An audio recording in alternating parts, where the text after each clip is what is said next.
അങ്കച്ചൂടിൽ നിലമ്പൂർ.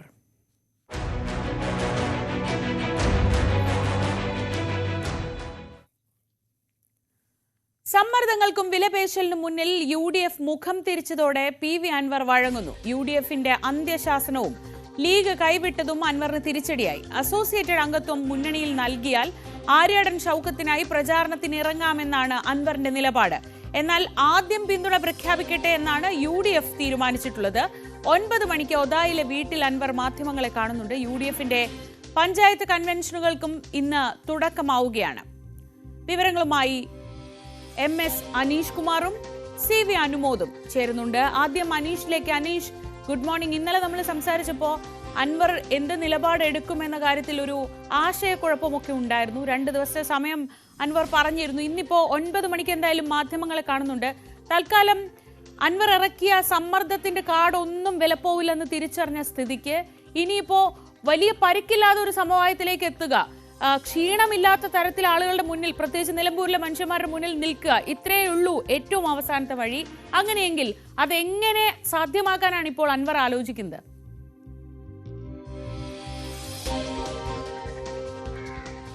ശ്രീജ, പിണറായി വിജയനെ കുറ്റം പറഞ്ഞ് CPM-ൽ നിന്ന് പുറത്തേക്ക് എത്തുമ്പോൾ ചുവപ്പ് പരവതാനി വിരിച്ച് UDF സ്വീകരിക്കും അല്ലെങ്കിൽ കോൺഗ്രസ് സ്വീകരിക്കുമെന്ന നിലപാട് തന്നെയായിരുന്നു അൻവറിനുണ്ടായിരുന്നത്. പക്ഷേ കാര്യങ്ങൾ പിന്നീട് കൈവിട്ട് പോകുന്ന ഒരു കാഴ്ച തന്നെയാണ് കാണാൻ കഴിഞ്ഞത്. ഈ സമകാലീന രാഷ്ട്രീയത്തിൽ കോൺഗ്രസ് ഏറ്റവും ധീരമായി എടുത്ത ചില തീരുമാനങ്ങളിൽ ഒന്ന് എന്ന് സമൂഹ മാധ്യമങ്ങളിലൊക്കെ വാഴ്ത്തപ്പെടുന്ന തീരുമാനമാണ് അൻവറുമായി ബന്ധപ്പെട്ടിപ്പോൾ കൈക്കൊണ്ടിരിക്കുന്നത്. അൻവർ തന്നെ കാര്യങ്ങൾ പറയട്ടെ, തങ്ങളായി വിളിച്ചു വരുത്തുന്നില്ല എന്ന രീതിയിലാണ് ഇന്നലെയും VD സതീശൻ പറയുന്നത്. അതുകൊണ്ട് അൻവറിന് നിലപാട് പറഞ്ഞ് മുന്നോട്ട് പോകേണ്ടി വരും.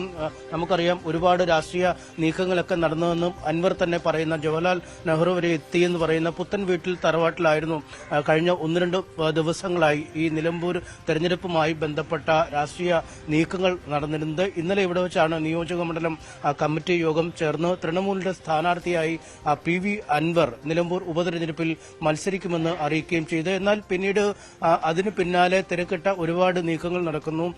മലപ്പുറത്തെത്തി PK കുഞ്ഞാലിക്കുട്ടിയെ കാണുന്നു, പിന്നീട് ലീഗിന്റെ മറ്റ് ചില നേതാക്കളെയും ഒക്കെ കാണുന്നു. അതിനുശേഷവും ഒത്തുതീർപ്പ് ചർച്ചകളുമായി മുന്നോട്ട് പോകുന്ന ഒരു സാഹചര്യം തന്നെ. ഒരു UDF-ൽ ഒരു പാലമായി കുഞ്ഞാലിക്കുട്ടി പ്രവർത്തിക്കുകയും അൻവറിനെ മുന്നണിയിലെടുക്കാനുള്ള ഒരു തീരുമാനത്തിലേക്ക് കാര്യങ്ങൾ എത്തുകയും ചെയ്യുമെന്ന ഒരു പ്രതീതി നിലനിർത്തുകയും ചെയ്തു. എന്നാൽ വൈകുന്നേരം ചേർന്ന UDF നേതൃയോഗം അങ്ങനൊരു തീരുമാനത്തിലേക്ക് പോവേണ്ടതില്ല, കാര്യങ്ങൾ അൻവർ തന്നെ പറയട്ടെ, ഏത് രീതിയിലുള്ള സഹകരണം ഉണ്ടാകുമെന്ന നിലപാടിലേക്ക് എത്തുകയായിരുന്നു. അത് പ്രത്യേകിച്ചും UDF-ന്റെ സ്ഥാനാർത്ഥിയായി ആര്യാടൻ ഷൌക്കത്തിനെ പ്രഖ്യാപിച്ചതിന് പിന്നാലെ സ്ഥാനാർത്ഥിക്ക് വിജയസാധ്യത ഇല്ലെന്നടക്കമുള്ള വിമർശനങ്ങൾ.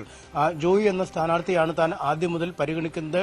മലയോര മേഖലയാണ്, വന്യമൃഗശല്യം അടക്കമുള്ള നിരവധി കർഷക വിഷയങ്ങൾ ചർച്ച ചെയ്യുന്ന തെരഞ്ഞെടുപ്പാണ്. അതുകൊണ്ട് VS ജോയി മത്സരിച്ചാൽ കൂടുതൽ വിജയസാധ്യത ഉണ്ടാകുമായിരുന്നു. അവസരം കളഞ്ഞു എന്നടക്കമുള്ള ചില വിമർശനങ്ങൾ അദ്ദേഹത്തിന്റെ ഭാഗത്തു നിന്നും ഉണ്ടാവുകയും ചെയ്തു. എന്തായാലും പാർട്ടി നിശ്ചയിച്ച സ്ഥാനാർത്ഥിയെ തന്നെ തള്ളിപ്പറയുന്ന സാഹചര്യത്തിലാണ് UDF ഈ സമ്മർദ്ദത്തിനും വഴങ്ങേണ്ടതില്ല എന്ന തീരുമാനത്തിലേക്ക് കോൺഗ്രസ് എത്തുകയും തീരുമാനം അൻവർ പറയട്ടെ എന്ന നിലപാടിലേക്ക് എത്തുകയും ചെയ്തു. എന്തായാലും അതിനുശേഷവും അൻവർ തിരക്കിട്ട ചില കൂടിയാലോചനകൾ നടത്തിയെന്നാണ് നമുക്ക് മനസ്സിലാക്കാൻ കഴിയുന്നത്. VD സതീശൻ മാധ്യമങ്ങളെ കണ്ടതിന് തൊട്ടു പിന്നാലെ ഈ പുത്തൻപുരയ്ക്കൽ വീട്ടിൽ നിന്നും പുറത്തേക്ക് പോയ അദ്ദേഹം പിന്നീട് തിരിച്ചു വന്ന ശേഷം മാധ്യമങ്ങളോട് പറഞ്ഞത് താൻ ഇപ്പോഴും ഹാപ്പിയാണ്, വളരെ പോസിറ്റീവായി ചിന്തിക്കുന്ന ആൾ തന്നെയാണ്.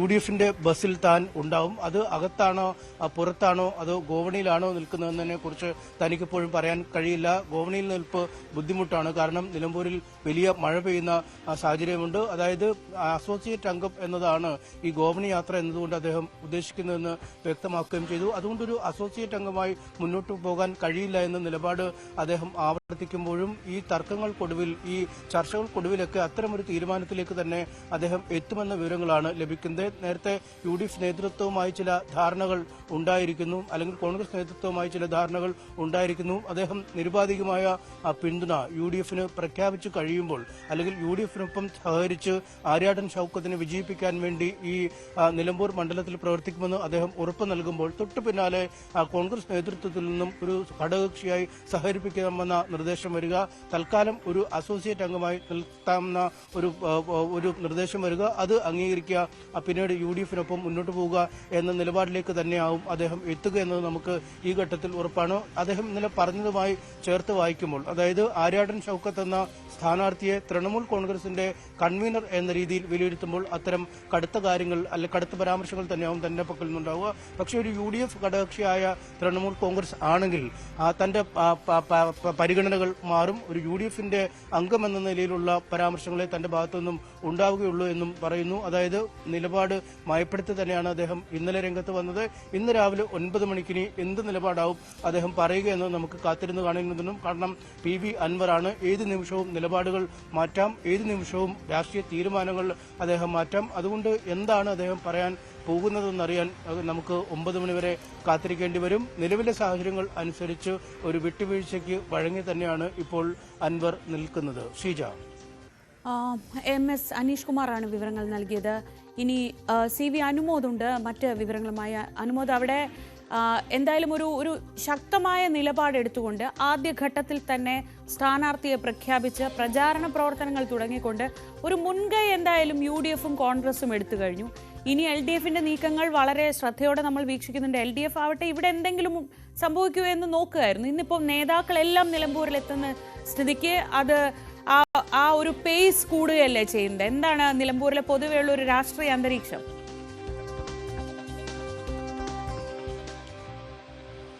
ശ്രീജ, നിലമ്പൂരിൽ പ്രധാനമായിട്ടും PV അൻവറിൻ്റെ നിലപാട് തന്നെയാണ് ഏറ്റവും ചർച്ച ചെയ്യുന്നത്. അൻവർ ഇന്ന് വാർത്താ സമ്മേളനം നടത്തി തൻ്റെ നിലപാട് വ്യക്തമാക്കുന്നതോടെ ഇതുവരെ ഉണ്ടായിരുന്ന UDF-ന് മുകളിലുണ്ടായിരുന്ന വലിയ അത്തരത്തിലുള്ള ചർച്ചകളും സമ്മർദ്ദവും ഒഴിവാവുകയാണ്. ആര്യാടൻ ഷൗക്കത്തിനെ നേരത്തെ തന്നെ സ്ഥാനാർത്ഥിയെ പ്രഖ്യാപിച്ചതിലൂടെ തെരഞ്ഞെടുപ്പ് രംഗത്ത് ഒരു മേൽക്കൈ UDF-നുണ്ട് ഈ ഘട്ടത്തിൽ എന്ന കാര്യത്തിൽ യാതൊരു സംശയവുമില്ല. UDF സ്ഥാനാർത്ഥിയുടെ പ്രചാരണത്തുമായി മുന്നോട്ട് പോകുമ്പോൾ LDF ഇപ്പോഴും സ്ഥാനാർത്ഥിയെ തേടി നടക്കുകയാണ് എന്നുള്ളതാണ് ഒരു വസ്തുത. ആരാണെന്നുള്ളത് വെള്ളിയാഴ്ചയെ പ്രഖ്യാപിക്കുമെന്നാണ് പറയുന്നത്. നിലവിലെ സാഹചര്യങ്ങൾ വിലയിരുത്തി PV അൻവറിൻ്റെ നിലപാട് മനസ്സിലാക്കി അതിലേക്ക് കടക്കാമെന്ന നിലപാടാണ് LDF-ന് ഉള്ളത്. അതുകൊണ്ട് തന്നെ സ്വരാജ്, ഷെറോണോറ എന്നീ 2 പേരുകൾ, അതിന് പുറമെ ഏതെങ്കിലും സ്വതന്ത്ര സാധ്യതയും LDF ഇപ്പോഴും പരിശോധിച്ചുകൊണ്ടിരിക്കുകയാണ്. അൻവറിൻ്റെ നിലപാട് ഇക്കാര്യത്തിലൊക്കെ ഒരു ഘടകമാണ്. കാരണം അൻവർ സ്വതന്ത്രമായി മത്സരിച്ചാൽ അത് അദ്ദേഹം സമാഹരിക്കാൻ പോകുന്ന വോട്ടുകളൊക്കെ LDF കണക്ക് കൂട്ടുന്നുണ്ടായിരുന്നു. അപ്പോൾ ആ ഒരു കൃത്യമായ ധാരണയിലെത്തിയ ശേഷമേ LDF-ന്റെ സ്ഥാനാർത്ഥി പ്രഖ്യാപനത്തിലേക്ക് കിടക്കും. അതോടൊപ്പം തന്നെ സ്വതന്ത്ര സ്ഥാനാർത്ഥിക്ക് വേണ്ടിയുള്ള പരിശ്രമം ഊർജിതമായിട്ട് നടക്കുന്നുണ്ട്. BJP ആകട്ടെ NDA ആകട്ടെ അത് BDJS ഈ സീറ്റ് വിട്ടുകൊടുത്തിട്ടുണ്ട്. പക്ഷേ BDJS-ന്റെ നിലപാട് ഇതിൽ പ്രധാനമാണ്. മത്സരിക്കുമെന്ന് അറിയിച്ചിട്ടുണ്ടെങ്കിലും അതിൽ അന്തിമമായിട്ടുള്ളൊരു തീരുമാനം വരേണ്ടതുണ്ട്. നേരത്തെ തന്നെ BJP സീറ്റിൽ മത്സരിക്കാൻ താല്പര്യം കാണിക്കുന്നില്ല എന്ന തരത്തിൽ തന്നെ വാർത്തകൾ വന്നിരുന്നു. രാജീവ് ചന്ദ്രശേഖർ BJP-യുടെ അധ്യക്ഷൻ ഇതൊരു അനാവശ്യ തെരഞ്ഞെടുപ്പാണെന്ന് പറയുകയും അവിടെ മത്സരിക്കേണ്ട സാഹചര്യമില്ല എന്ന തരത്തിൽ അഭിപ്രായപ്പെടുകയും ചെയ്തിരുന്നു. അപ്പോൾ BJP-യുടെ NDA-യുടെ സ്ഥാനാർത്ഥി അതേക്കുറിച്ചുള്ള ചർച്ചകളും സജീവമാണ്. നിലവിൽ UDF അംഗത്തട്ടിൽ ഇറങ്ങിക്കഴിഞ്ഞിട്ടുണ്ട്. പക്ഷേ NDA-യും അതേപോലെ മുഖ്യ എതിരാളിയായ LDF-ഉം ഇപ്പോഴും അവരുടെ സ്ഥാനാർത്ഥികൾ ആരാണെന്ന് പ്രഖ്യാപിക്കുന്നില്ല. ഇപ്പോഴും നിലമ്പൂരിലെ ഈ തെരഞ്ഞെടുപ്പ് ചൂട് പിടിക്കുന്നതും ചുറ്റിപ്പറ്റി നിൽക്കുന്നതും അൻവറിനെ കേന്ദ്രീകരിച്ച് തന്നെയാണ്. അൻവറിൻ്റെ നിലപാടുകൾ പ്രധാനപ്പെട്ടതാണ്. അൻവർ പിന്തുണ പ്രഖ്യാപിച്ചു കഴിഞ്ഞാലും അൻവർ തുടർന്ന് എങ്ങനെ പ്രചരണത്തിൽ സജീവമാകും? വാക്കുകൊണ്ട് മാത്രമുള്ള പിന്തുണയാണോ അതോ അത് പ്രചരണ രംഗത്ത് കാണുമോ എന്നുള്ള കാര്യങ്ങളൊക്കെ തന്നെ കണ്ടു അറിയേണ്ടതാണ്. അതാണെങ്കിലും ഇന്ന് രാവിലെ 9 മണിക്ക് അൻവർ നടത്താൻ പോകുന്ന വാർത്താ സമ്മേളനമാണ് നിലമ്പൂരിലെ ഇന്നത്തെ ഏറ്റവും പ്രധാനപ്പെട്ട ഒരു ശ്രദ്ധാകേന്ദ്രമാവുന്ന കാര്യം. അതിനുശേഷം പ്രതികരണങ്ങൾ എങ്ങനെ വരുമെന്നതുകൂടി നമുക്ക് കണ്ടറിയേണ്ടതുണ്ട്. VD സതീശനടക്കമുള്ള UDF-ന്റെ കോൺഗ്രസിൻ്റെ മുതിർന്ന നേതാക്കൾ നിലമ്പൂരിൽ തന്നെ ക്യാമ്പ് ചെയ്യുകയാണ്. UDF-ന്റെ കൺവെൻഷനുകളും ഇന്ന് നടക്കുന്നുണ്ട്. അത്തരത്തിൽ PV അൻവറിൻ്റെ നിലപാട് അറിഞ്ഞാൽ, പരസ്യ നിലപാട് വ്യക്തമാക്കി കഴിഞ്ഞാൽ തുടർന്ന് അത് കേന്ദ്രീകരിച്ച് തന്നെയായിരിക്കും നിലമ്പൂരിലെ ഇന്നത്തെ തെരഞ്ഞെടുപ്പ് രംഗം ചൂടുപിടിക്കുക എന്ന് ഉറപ്പാണ്. അനുമതി, ഇതിൽ ഇപ്പോൾ ലീഗിന്റെ ഒരു പിന്തുണ ഏതെങ്കിലും വിധത്തിൽ അൻവർ പ്രതീക്ഷിച്ചിരുന്നു? ഇപ്പോൾ ഇന്നലെ കുഞ്ഞാലിക്കുട്ടി പറഞ്ഞത് അതൊരു മധ്യസ്ഥ ശ്രമമായി കാണുകയേ വേണ്ട എന്ന് വളരെ അർത്ഥശങ്കയ്ക്ക് ഇടയില്ലാത്ത വിധം അദ്ദേഹം അൻവറിനെ കണ്ട ശേഷം പറഞ്ഞിരുന്നു. അതുകൂടി ആയപ്പോഴാണ് ഈ ഒരു സമവായത്തിന്റെ പാതയിലേക്ക് തന്നെ വരാമെന്ന് തീരുമാനിക്കുന്നത്. കോൺഗ്രസ് ഇതെല്ലാം നേരത്തെ, അതായത് ഇങ്ങനൊരു സമവായത്തിന്റെ വഴിയിലേക്ക് തന്നെ അൻവർ വരുമെന്നൊരു ഉറപ്പ് കോൺഗ്രസിനുണ്ടായിരുന്നു. അതായിരുന്നു അവരുടെ ധൈര്യം. അതുകൂടി അറിയേണ്ടതുണ്ട്.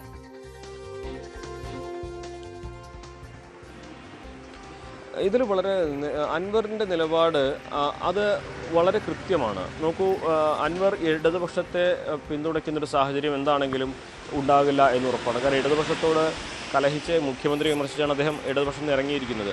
പിന്നീട് അദ്ദേഹം സ്വതന്ത്രനായി നിന്നാൽ എത്രമാത്രം വോട്ട് സമാഹരിക്കും കഴിയുന്നുള്ള ചോദ്യം 15,000-15,000-ഓളം വോട്ടുകൾ എന്ന് കണക്കാക്കിയാലും അത് ഉണ്ടാക്കുന്ന ഡാമേജ് എവിടെയാണെന്നാണ് ആദ്യം UDF കണക്കാക്കുന്നത്.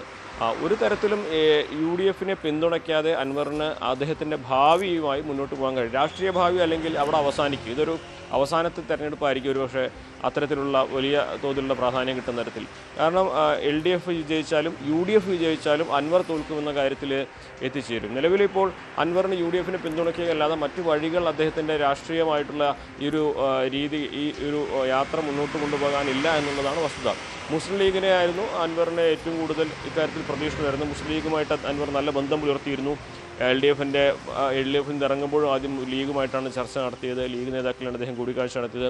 പ്രതിസന്ധി ഘട്ടങ്ങളിലൊക്കെ കോൺഗ്രസ് നേതാക്കൾക്കാൾ ലീഗ് നേതാക്കളാണ് അദ്ദേഹം സംസാരിച്ചിട്ടുള്ളത്. അത്തരത്തിൽ ലീഗുമായി വലിയ സൗഹൃദം അൻവർ പുലർത്താൻ ശ്രമിച്ചിരുന്നു. ഇന്നലെയും അതാണ് കണ്ടത്. ഈ തനിക്ക് പറയാനുള്ളത് കുഞ്ഞാലിക്കുട്ടിയോടാണ് അദ്ദേഹം പറഞ്ഞത്. പക്ഷേ അവിടെയും അൻവറിൻ്റെ വാക്കുകൾ ഉണ്ടാക്കിയ ആ ഒരു ഡാമേജ് അത് UDFിൽ വലുതായിരുന്നു. അതും ലീഗിനും മാത്രം ആ മുറിവുണക്കാൻ കഴിയുന്ന തരത്തിലായിരുന്നില്ല. കോൺഗ്രസിൻ്റെ തന്നെ അഭിമാനത്തെ ചോദ്യം ചെയ്യുന്ന തരത്തിൽ, അവരുടെ നിലനിൽപ്പിനെ തന്നെ അവരെ തന്നെ ചോദ്യം ചെയ്യുന്ന തരത്തിലേക്ക് അൻവർ നീങ്ങിയപ്പോൾ അത് ലീഗിനൊന്നും പരിഹരിക്കാൻ കഴിയാത്ത തരത്തിലേക്ക് ഡാമേജ് ഉണ്ടാക്കി എന്നുള്ള വസ്തുതയാണ്. VD സതീശൻ്റെ നിലപാടൊക്കെ വളരെ ശക്തവുമാണ്. ഒരു തരത്തിലും അതിൽ മറ്റൊരു വ്യാഖ്യാനത്തിന് ഇട നൽകാത്ത രീതിയിലാണ് അദ്ദേഹം കൃത്യമായിട്ട് നിലപാട് പ്രഖ്യാപിച്ചത്. അത് കൃത്യമാണ്. ലീഗിനും ഈ സാഹചര്യം അറിഞ്ഞുകൊണ്ട് തന്നെ കോൺഗ്രസിനുണ്ടായ ആ ഒരു ആഘാതം അത് മനസ്സിലാക്കി തന്നെയാണ് ലീഗിൽ നിന്നത്. അതുകൊണ്ട് അൻവർ വഴിപ്പെടട്ടെ എന്ന തരത്തിലേക്ക് മാത്രമാണ് അതിന് മുന്നോട്ട് പോകാൻ കഴിയുന്ന കാര്യം. പിന്നെ അൻവറിനെ കൂടെ ചേർക്കുമ്പോൾ കൂടെ നിർത്തണം എന്നൊരു നിർബന്ധം, അല്ലെങ്കിൽ ഈ ഒരു തെരഞ്ഞെടുപ്പ് സമയത്ത് അൻവറിനെ ഒഴിവാക്കി കളയുന്നത് ഒരു തരത്തിൽ UDFന് ക്ഷീണമാകുമെന്ന നിലപാട് തന്നെയാണ് ലീഗിനുള്ളത്. കാരണം അൻവർ പിടിക്കുന്ന വോട്ടുകൾ അധികം ഭൂരിഭാഗവും UDFൻ്റെ ആകും എന്നൊരു വിലയിരുത്തൽ ലീഗിനുണ്ട്. അതുകൊണ്ട് തന്നെ ഈ തെരഞ്ഞെടുപ്പ് സമയത്ത് എന്താണെങ്കിലും അൻവറിനെ പൂർണ്ണമായും വിട്ടുകളയുകയല്ല, പക്ഷേ അൻവർ നിലപാട് മയപ്പെടുത്തി മാത്രം ഇതിലേക്ക് ഒപ്പം നിർത്തിയാൽ മതി എന്നൊരു തരത്തിലേക്ക് സാഹചര്യങ്ങൾ എത്തിയപ്പോൾ ലീഗ് അതിനെ പിന്തുണയ്ക്കുന്ന സാഹചര്യമാണ് ഇന്നത്തെ കൺവെൻഷനിൽ അൻവർ പങ്കെടുക്കുമെന്ന് അനുമോദ അവിടെ പ്രതീക്ഷിക്കപ്പെടുന്നുണ്ടോ പൊതുവെ? ഇനി അടുത്തത് അറിയേണ്ടത് BDJസിന് സീറ്റ് വിട്ടുകൊടുക്കാൻ എന്തായാലും BJP തയ്യാറായിരിക്കുന്നു. അങ്ങനെയെങ്കിൽ ആരാകും സ്ഥാനാർത്ഥി? അവർക്ക് ഏറ്റവും കൂടുതൽ വോട്ട് NDAക്ക് സമാഹരിക്കാൻ കഴിഞ്ഞിട്ടുള്ളത് അവിടെ BDJ സ്ഥാനാർത്ഥി നിന്നപ്പോഴാണ്. ആ തരത്തിൽ അവരുടെ ഒരു പ്രതീക്ഷ BJPക്ക് തൽക്കാലം ക്ഷീണമില്ലാതെ ഇത് BDJസിനെ ഏൽപ്പിച്ച് തലയൂരാം എന്ന ഒരു അവസ്ഥയിലാണോ ഉള്ളത്?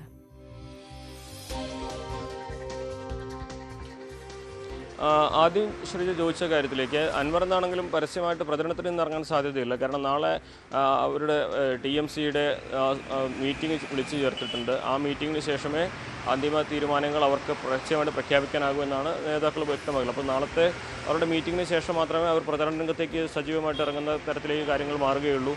ഇന്നെന്താണെങ്കിലും അദ്ദേഹം നിലപാട് എന്താണെന്ന് ആദ്യം വ്യക്തമാക്കി. VD സതീശൻ്റെ മുന്നോട്ട് വെച്ച ആവശ്യത്തിനുള്ള മറുപടി അദ്ദേഹം വ്യക്തമാക്കി. അതിനുശേഷം ബാക്കി കാര്യങ്ങൾ മീറ്റിങ്ങിന് ശേഷം പറയാമെന്ന തരത്തിലേക്കാണ് നിലപാടെടുക്കുക. അപ്പോൾ പ്രചരണ രംഗത്തേക്ക് അൻവർ ഇന്ന് എന്തായാലും ഉണ്ടാവില്ല എന്ന് ഉറപ്പാണ്. നാളത്തെ മീറ്റിങ്ങിന് ശേഷം മാത്രമേ പ്രതീക്ഷിക്കാവൂ.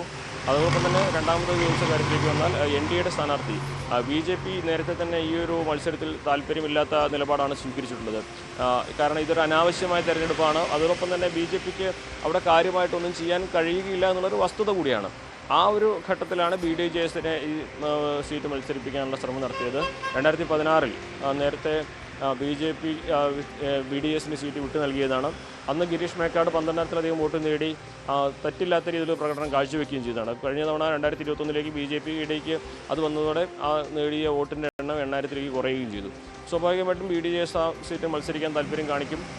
അങ്ങനെയാണെങ്കിൽ BJPയെ സംബന്ധിച്ച് അത് കുറച്ചുകൂടി കൈകാര്യം ചെയ്യാൻ എളുപ്പമുള്ള ഒരു സാഹചര്യമായിരിക്കും ഉണ്ടാവുക എന്ന കണക്കൂട്ടലാണ് BJPക്ക് ഉള്ളത്. എന്താണ് ഇത് സംബന്ധിച്ചുള്ള അന്തിമ തീരുമാനങ്ങളും അടുത്ത ദിവസം തന്നെ ഉണ്ടാകും എന്ന് തന്നെയാണ് അറിയുന്നത്.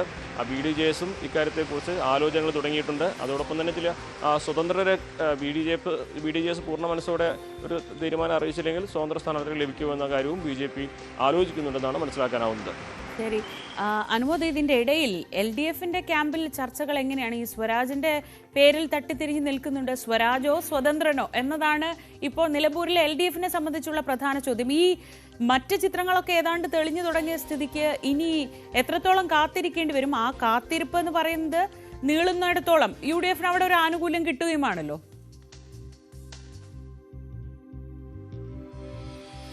വളരെ ശരിയാണ് ശ്രീജ. കാരണം LDF-നെ സ്ഥാനാർത്ഥി പ്രഖ്യാപനം വൈകുന്തോറും അത് UDF ആയുധമാക്കിക്കൊണ്ടേയിരിക്കും പ്രചരണരംഗത്ത് നിന്ന് സജീവമായിട്ടും.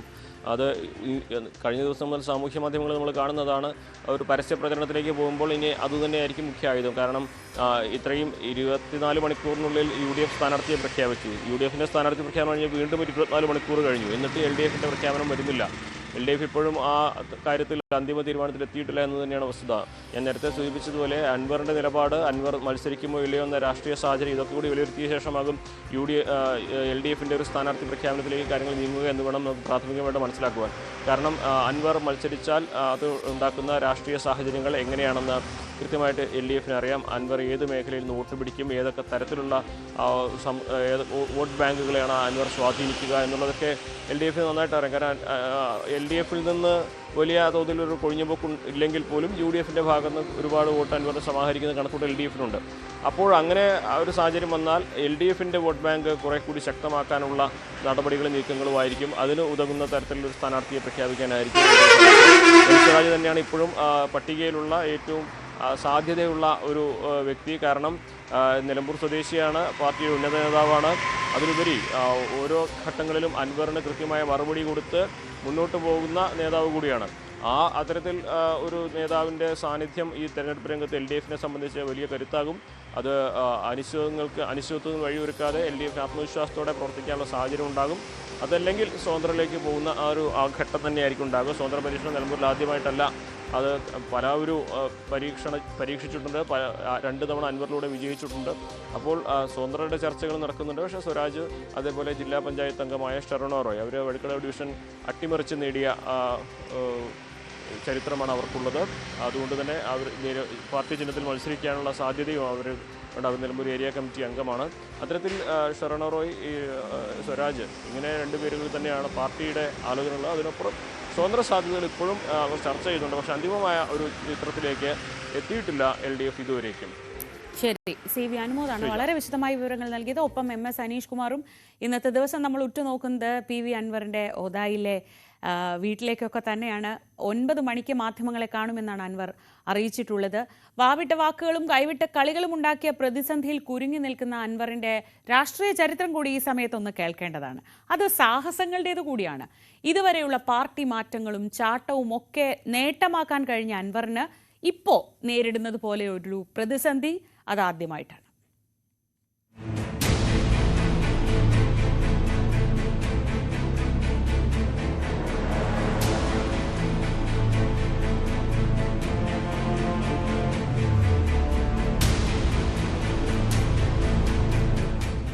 ആരെയും കൂസാത്ത വർത്തമാനവും ശൈലിയും, ആളെ കൂട്ടാനും എതിരാളികളെ വിരട്ടാനുമുള്ള ശേഷി, കുടുംബപരമായും പലതരം കച്ചവടങ്ങളിലൂടെയും നേടിയ സമ്പത്ത്, ഇതെല്ലാം കൂട്ടിയോജിപ്പിച്ചാണ് PV അൻവർ തന്റെ രാഷ്ട്രീയ ഗ്രാഫ് ഇതുവരെ എത്തിച്ചത്. കൈവിട്ട കളികളായിരുന്നു പലതും, തിരിച്ചടികളും പലതുണ്ടായി, രാഷ്ട്രീയത്തിലും കച്ചവടത്തിലും. അപ്പോഴൊക്കെയും തിരിച്ചുവരവിനുള്ള വഴിയും സ്വയം വെട്ടിത്തെളിച്ചു. വളയമില്ലാതെ ചാടിയാണ് ശീലം. ആ ആത്മവിശ്വാസത്തിലാണ് ഇപ്പോഴത്തെ കളികളും. അതിന്റെ ഫലം ഇനി കാത്തിരുന്നു കാണേണ്ടി വരും.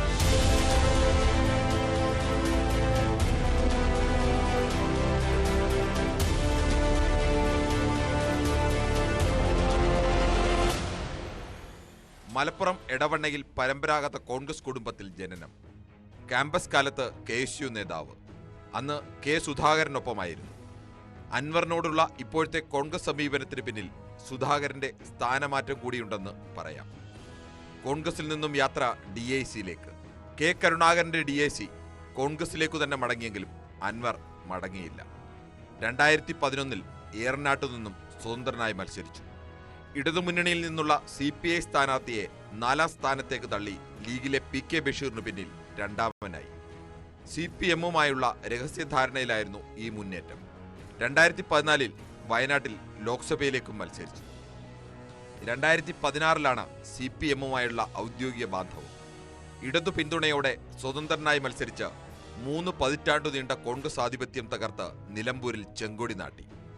ആര്യാടൻ മുഹമ്മദ് 8 തവണ ജയിച്ച നിലമ്പൂരിൽ മകൻ ഷൗക്കത്തിനെ വീഴ്ത്തിയായിരുന്നു ജയം. കോൺഗ്രസിലെ ഒരു വിഭാഗത്തിന്റെ രഹസ്യ പിന്തുണയിലായിരുന്നു 11,504 വോട്ടിന്റെ ഭൂരിപക്ഷം. 2021 ഭൂരിപക്ഷം 2,700 താഴ്ന്നെങ്കിലും ജയം ഒപ്പം നിന്നു. CPM സൈബർ പോരാളികളുടെ ആവേശമായ കടന്നൽ രാജിയായി സൈബർ ഇടങ്ങളിൽ അൻവർ വാണു. പാർട്ടി സംസ്ഥാന നേതാക്കളെക്കാൾ സൈബർ അണികളുടെ പ്രിയങ്കരനായി. കൊലപാതകവും സാമ്പത്തിക തട്ടിപ്പ് മുതൽ ഭൂമി കയ്യേറ്റം വരെ ആരോപണങ്ങളും കേസുകളും പലതു വന്നപ്പോഴും സൈബർ സഖാക്കൾ അൻവറിന് കവചമൊരുക്കി. പിണറായി അച്ഛനെ പോലെയാണെന്ന് വരെ അൻവർ പറഞ്ഞു. എതിരാളികൾക്കെതിരെ എന്തും പറയാനും സൈബർ ആക്രമണം നടത്താനുമുള്ള CPM ആയുധമായി അൻവർ. എന്നെ വിശ്വസിച്ച് ഈ CPM എന്ന് പറയുന്ന പാർട്ടിക്ക് സീറ്റിൽ നിന്ന് നിലയാക്കിയതാണ്. ആ എന്റെ വാക്കുകളെന്ന് വിശ്വസിച്ച് എനിക്ക് വോട്ട് ചെയ്ത് എന്നെ ജയിപ്പിച്ച് MLA ആക്കിയതാണ് ഈ നാട്ടിലെ ജനങ്ങൾ. ഒടുവിൽ പിണറായി പോലീസുമായി തെറ്റി. ഈ തെറ്റൽ മുഖ്യമന്ത്രിയുടെ പൊളിറ്റിക്കൽ സെക്രട്ടറി P. ശശിയിലേക്കും മന്ത്രി മുഹമ്മദ് റിയാസിലേക്കും നീങ്ങിയപ്പോഴും ഒരു വിഭാഗം സൈബർ അണികളുടെ പിന്തുണ അൻവറിനായിരുന്നു. പക്ഷേ ഒടുവിൽ കൈവിട്ട കളി പാളി. അൻവറിന് ഇടതുബന്ധം മുറിക്കേണ്ടി വന്നു. UDF തനിക്കു പിന്നാലെ എത്തുമെന്ന പ്രതീക്ഷയിലായിരുന്നു നീക്കം. പിണറായിസത്തിന്റെ അവസാനത്തെ ആണി അടിക്കുമെന്ന് പറഞ്ഞത് അടിച്ചിരിക്കും. അത്രയിൽ പറയാനുള്ളൂ. ജനങ്ങൾ അതിനെ കാത്തിരിക്കണം. ആത്മവിശ്വാസം മാത്രമേ ഉള്ളൂ അതിൽ. ആത്മവിശ്വാസക്കേടിൻ്റെ ഒരു സാഹചര്യവും കേരളത്തിലെ രാഷ്ട്രീയത്തിലില്ല. അവിടെ UDF തീരുമാനിക്കുന്ന ഏത് സ്ഥാനാർത്ഥിയായാലും അത് കേരളത്തിലെ ജനങ്ങളെ പ്രതിനിധീകരിക്കുന്ന സ്ഥാനാർത്ഥിയാണ്. അത് UDFിൻ്റെ സ്ഥാനാർത്ഥിയല്ല. ജനങ്ങളും പിണറായിയും തമ്മിൽ ഏറ്റുമുട്ടലാണ്. ആ ജനങ്ങളും പിണറായിയും തമ്മിൽ ഏറ്റുമുട്ടലിൽ ആരെ നിർത്തിയാലും കേരളത്തിലെ 3.5 കോടി ജനങ്ങളുടെ പ്രതിനിധിയായിട്ടാണ് ആ സ്ഥാനാർത്ഥിയെ നിലമ്പൂരിലെ ജനങ്ങൾ കാണാൻ പോകുന്നത്. ചേലക്കരയിൽ സ്ഥാനാർത്ഥിയെ പ്രഖ്യാപിച്ച് വിലപേശിയതോടെ UDFും മാറ്റി ചിന്തിക്കാൻ തുടങ്ങി. നിലമ്പൂരിൽ VS ജോയിയെ സ്ഥാനാർത്ഥിയാക്കാനുള്ള പരസ്യ നീക്കം പക്ഷേ വീണ്ടും പാടി.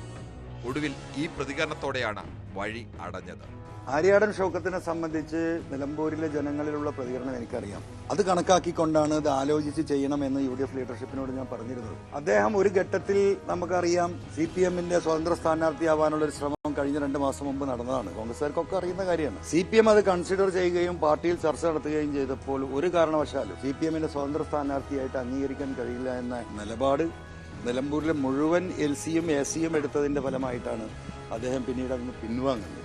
തുണയ്ക്കുമെന്ന് കരുതിയ മുസ്ലിം ലീഗ് കൂടി കൈവിട്ടതോടെ UDF അന്ത്യശാസനം. വേണേൽ നിന്നാ മതി, അല്ലെങ്കിൽ വിട്ടുപോയിക്കോ എന്നായിരുന്നു പച്ച മലയാളം. അല്ലല്ല, അത് അദ്ദേഹം തീരുമാനിക്കണം. അത് അദ്ദേഹമാണ് ഇങ്ങനൊരു അഭിപ്രായ വ്യത്യാസം പറഞ്ഞത്. അപ്പോൾ തെരഞ്ഞെടുപ്പുമായി സഹകരിക്കണോ വേണ്ടയോ എന്നുള്ള തീരുമാനം എടുക്കേണ്ടത് അദ്ദേഹമാണ്. തെരഞ്ഞെടുപ്പുമായും സ്ഥാനാർത്ഥിയുടെ പ്രചരണവുമായും അദ്ദേഹം സഹകരിച്ചാൽ തീർച്ചയായിട്ടും ഞങ്ങൾ ഒരുമിച്ച് പോകും. പിണറായിത്തെ തകർക്കുമെന്ന് വീമ്പ് പറഞ്ഞിറങ്ങിയ അൻവറിന് മുന്നിൽ വേറെ വഴിയില്ലെന്ന് UDFനും നന്നായി അറിയാം. ഒറ്റയ്ക്ക് മത്സരിച്ചാൽ ഇതുവരെ പെരുപ്പിച്ച ബലൂൺ പൊട്ടുമെന്ന് അൻവറിനും അറിയാം. അൻവർ മാറി നിന്നാൽ ആര്യാടൻ ഷൗക്കത്ത് ജയിച്ചാലും ഇടതുമുന്നണി ജയിച്ചാലും ആത്യന്തികമായി തോൽക്കുന്നത് അൻവറാകും. ഇനി വഴങ്ങൽ മാത്രം മുന്നിലെന്ന അവസ്ഥയിലാണ് ഈ പഴയ കടന്നൽ രാജ. Political desk, news 18. ഇനി നമ്മൾ മറ്റു വാർത്തകളിലേക്ക് പോവുകയാണ്. മഴ 4 ദിവസം കൂടി തുടരും.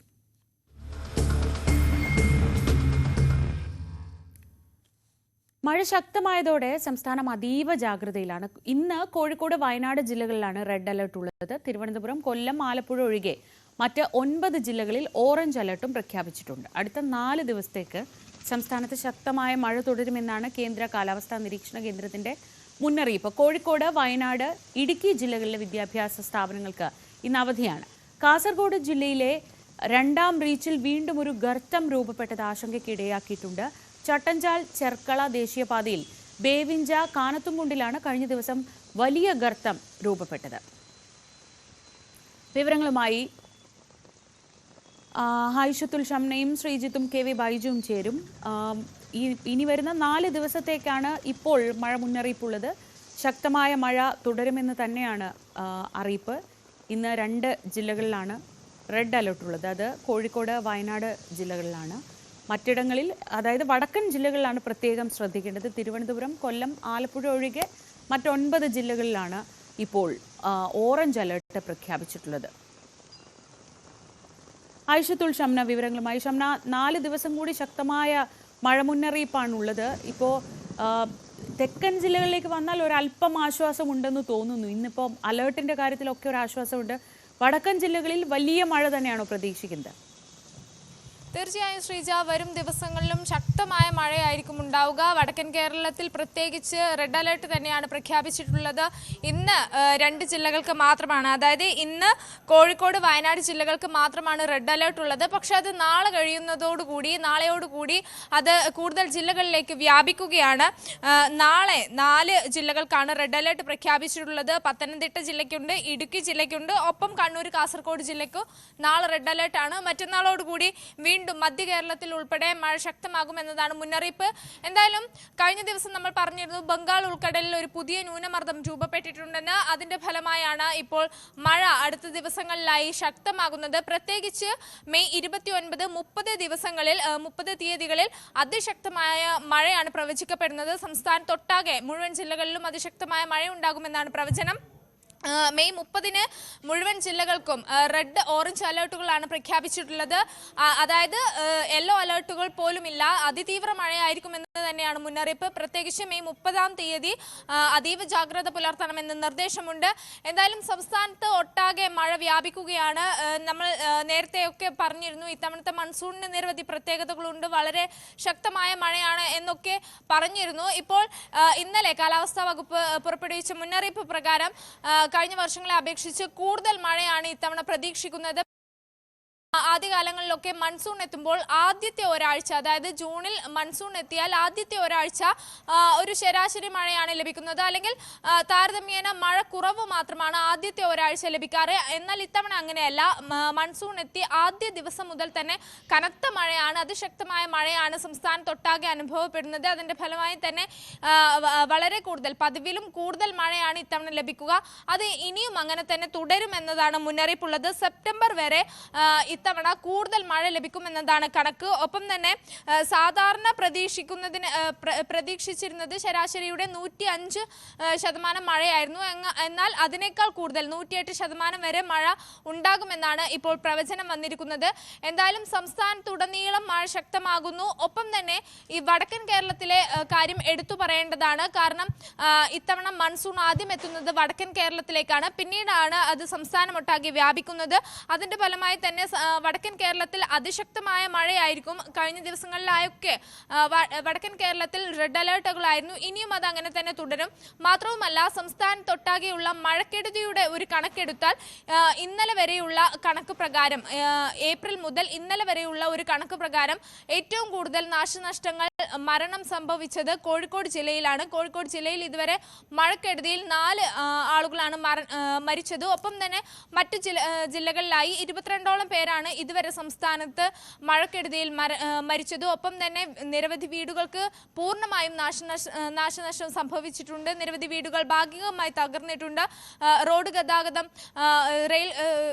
റെയിൽപാളം തകർന്ന് അങ്ങനെയൊക്കെ നിരവധി അപകടങ്ങളും നാശനഷ്ടങ്ങളും സംഭവിച്ചിട്ടുണ്ട്. എന്തായാലും ഈ നാശനഷ്ടങ്ങളുടെ ഒരു കണക്കെടുത്താൽ അത് വടക്കൻ കേരളത്തിലാണ്, പ്രത്യേകിച്ച് കോഴിക്കോട് ജില്ലയിലാണ് ഏറ്റവും കൂടുതൽ എന്ന ഒരു കണക്ക് കൂടി പുറത്തു വരുന്നുണ്ട്. എന്തായാലും ഇനിയുള്ള ദിവസങ്ങളിൽ പ്രത്യേകിച്ച് മെയ് 29, 30 തീയതികളിൽ അതിശക്തമായ തീവ്രമായ മഴയായിരിക്കും. അതിശക്തമായ കാറ്റിന് സാധ്യതയുണ്ട്. മലയോര മേഖലയിൽ മണ്ണിടിച്ചിലിന് സാധ്യതയുണ്ട്.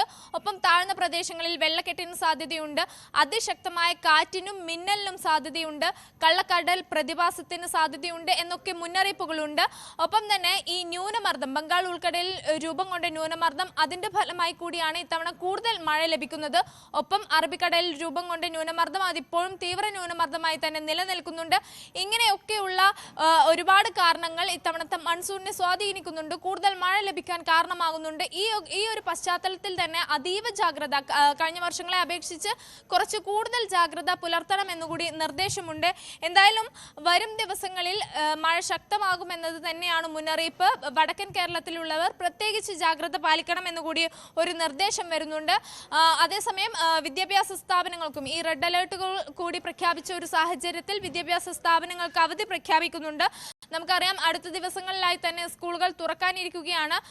ഈ ഒരു സാഹചര്യത്തിലൊക്കെ ഇനി മഴ ശക്തമാകുമ്പോൾ അതീവ ജാഗ്രത പുലർത്തേണ്ടതുണ്ട്. ഇന്ന് എന്തായാലും 3 ജില്ലകൾക്കാണ് വിദ്യാഭ്യാസ സ്ഥാപനങ്ങൾക്ക് അവധി പ്രഖ്യാപിച്ചിട്ടുള്ളത്. കോഴിക്കോട്, വയനാട് ജില്ലകൾക്ക് ആണ്, ഒപ്പം ഇടുക്കി ജില്ലയ്ക്കുമാണ് ഇന്ന് അവധി പ്രഖ്യാപിച്ചിട്ടുള്ളത്. ഇടുക്കി ജില്ലയിലും പത്തനംതിട്ട ജില്ലയിലും ഒക്കെ നാളെ അതിതീവ്ര മഴ മുന്നറിയിപ്പാണ്. ഒപ്പം തന്നെ മറ്റന്നാളോടുകൂടി മധ്യ കേരളത്തിലേക്ക് കൂടി മഴ അതിശക്തമാകുന്നു എന്നതാണ് മുന്നറിയിപ്പ്. നിലവിൽ മെയ് 31 വരെ ശക്തമായ മഴ ഉണ്ടാകുമെന്ന് മുന്നറിയിപ്പുണ്ട്. അതിനുശേഷം ജൂൺ 1 മുതൽ നേരത്തെ തന്നെ പറഞ്ഞിരുന്നു ഇത്തവണ ജൂണിൽ മഴ ശക്തമാകുമെന്ന്. വീണ്ടും അലേർട്ടുകൾ പ്രഖ്യാപിക്കാൻ ഇടയുണ്ട്, സാധ്യതയുണ്ട്. എന്തായാലും നിലവിൽ ഒരു ശമനമില്ല മഴയ്ക്ക്. അതിശക്തമായ മഴ തന്നെയാണ്. ജാഗ്രതയോട് തന്നെ ഇരിക്കണം എന്നതാണ്. 1 വരെ 4 ദിവസം എന്ന് പറയുമ്പോൾ ഇന്നിപ്പോ 28-ാം തീയതിയാണ്. അപ്പോൾ 4 ദിവസം എന്ന് പറയുമ്പോൾ 31-ാം തീയതി വരെ മഴയുണ്ട്. 1-ാം തീയതി തൊട്ട് ശക്തമായ മഴ പിന്നെയും വരും. അപ്പോൾ ചുരുക്കത്തിൽ മഴ തന്നെയാണ്. ശ്രീജിത്ത്, ഈ മധ്യ കേരളത്തിൽ കോട്ടയത്ത് ഉൾപ്പെടെ എങ്ങനെയാണ് പൊതുവെ സ്ഥിതി? ഇപ്പോൾ തെക്കൻ കേരളത്തിൽ ഇന്നിപ്പോൾ പ്രത്യേകിച്ച് അലേർട്ടുകളൊന്നും കാണുന്നില്ല. ഈ ആലപ്പുഴ, കോട്ടയം അങ്ങനെ താഴ്ന്ന മേഖലകളിലൊക്കെ എന്താണ് അവസ്ഥ?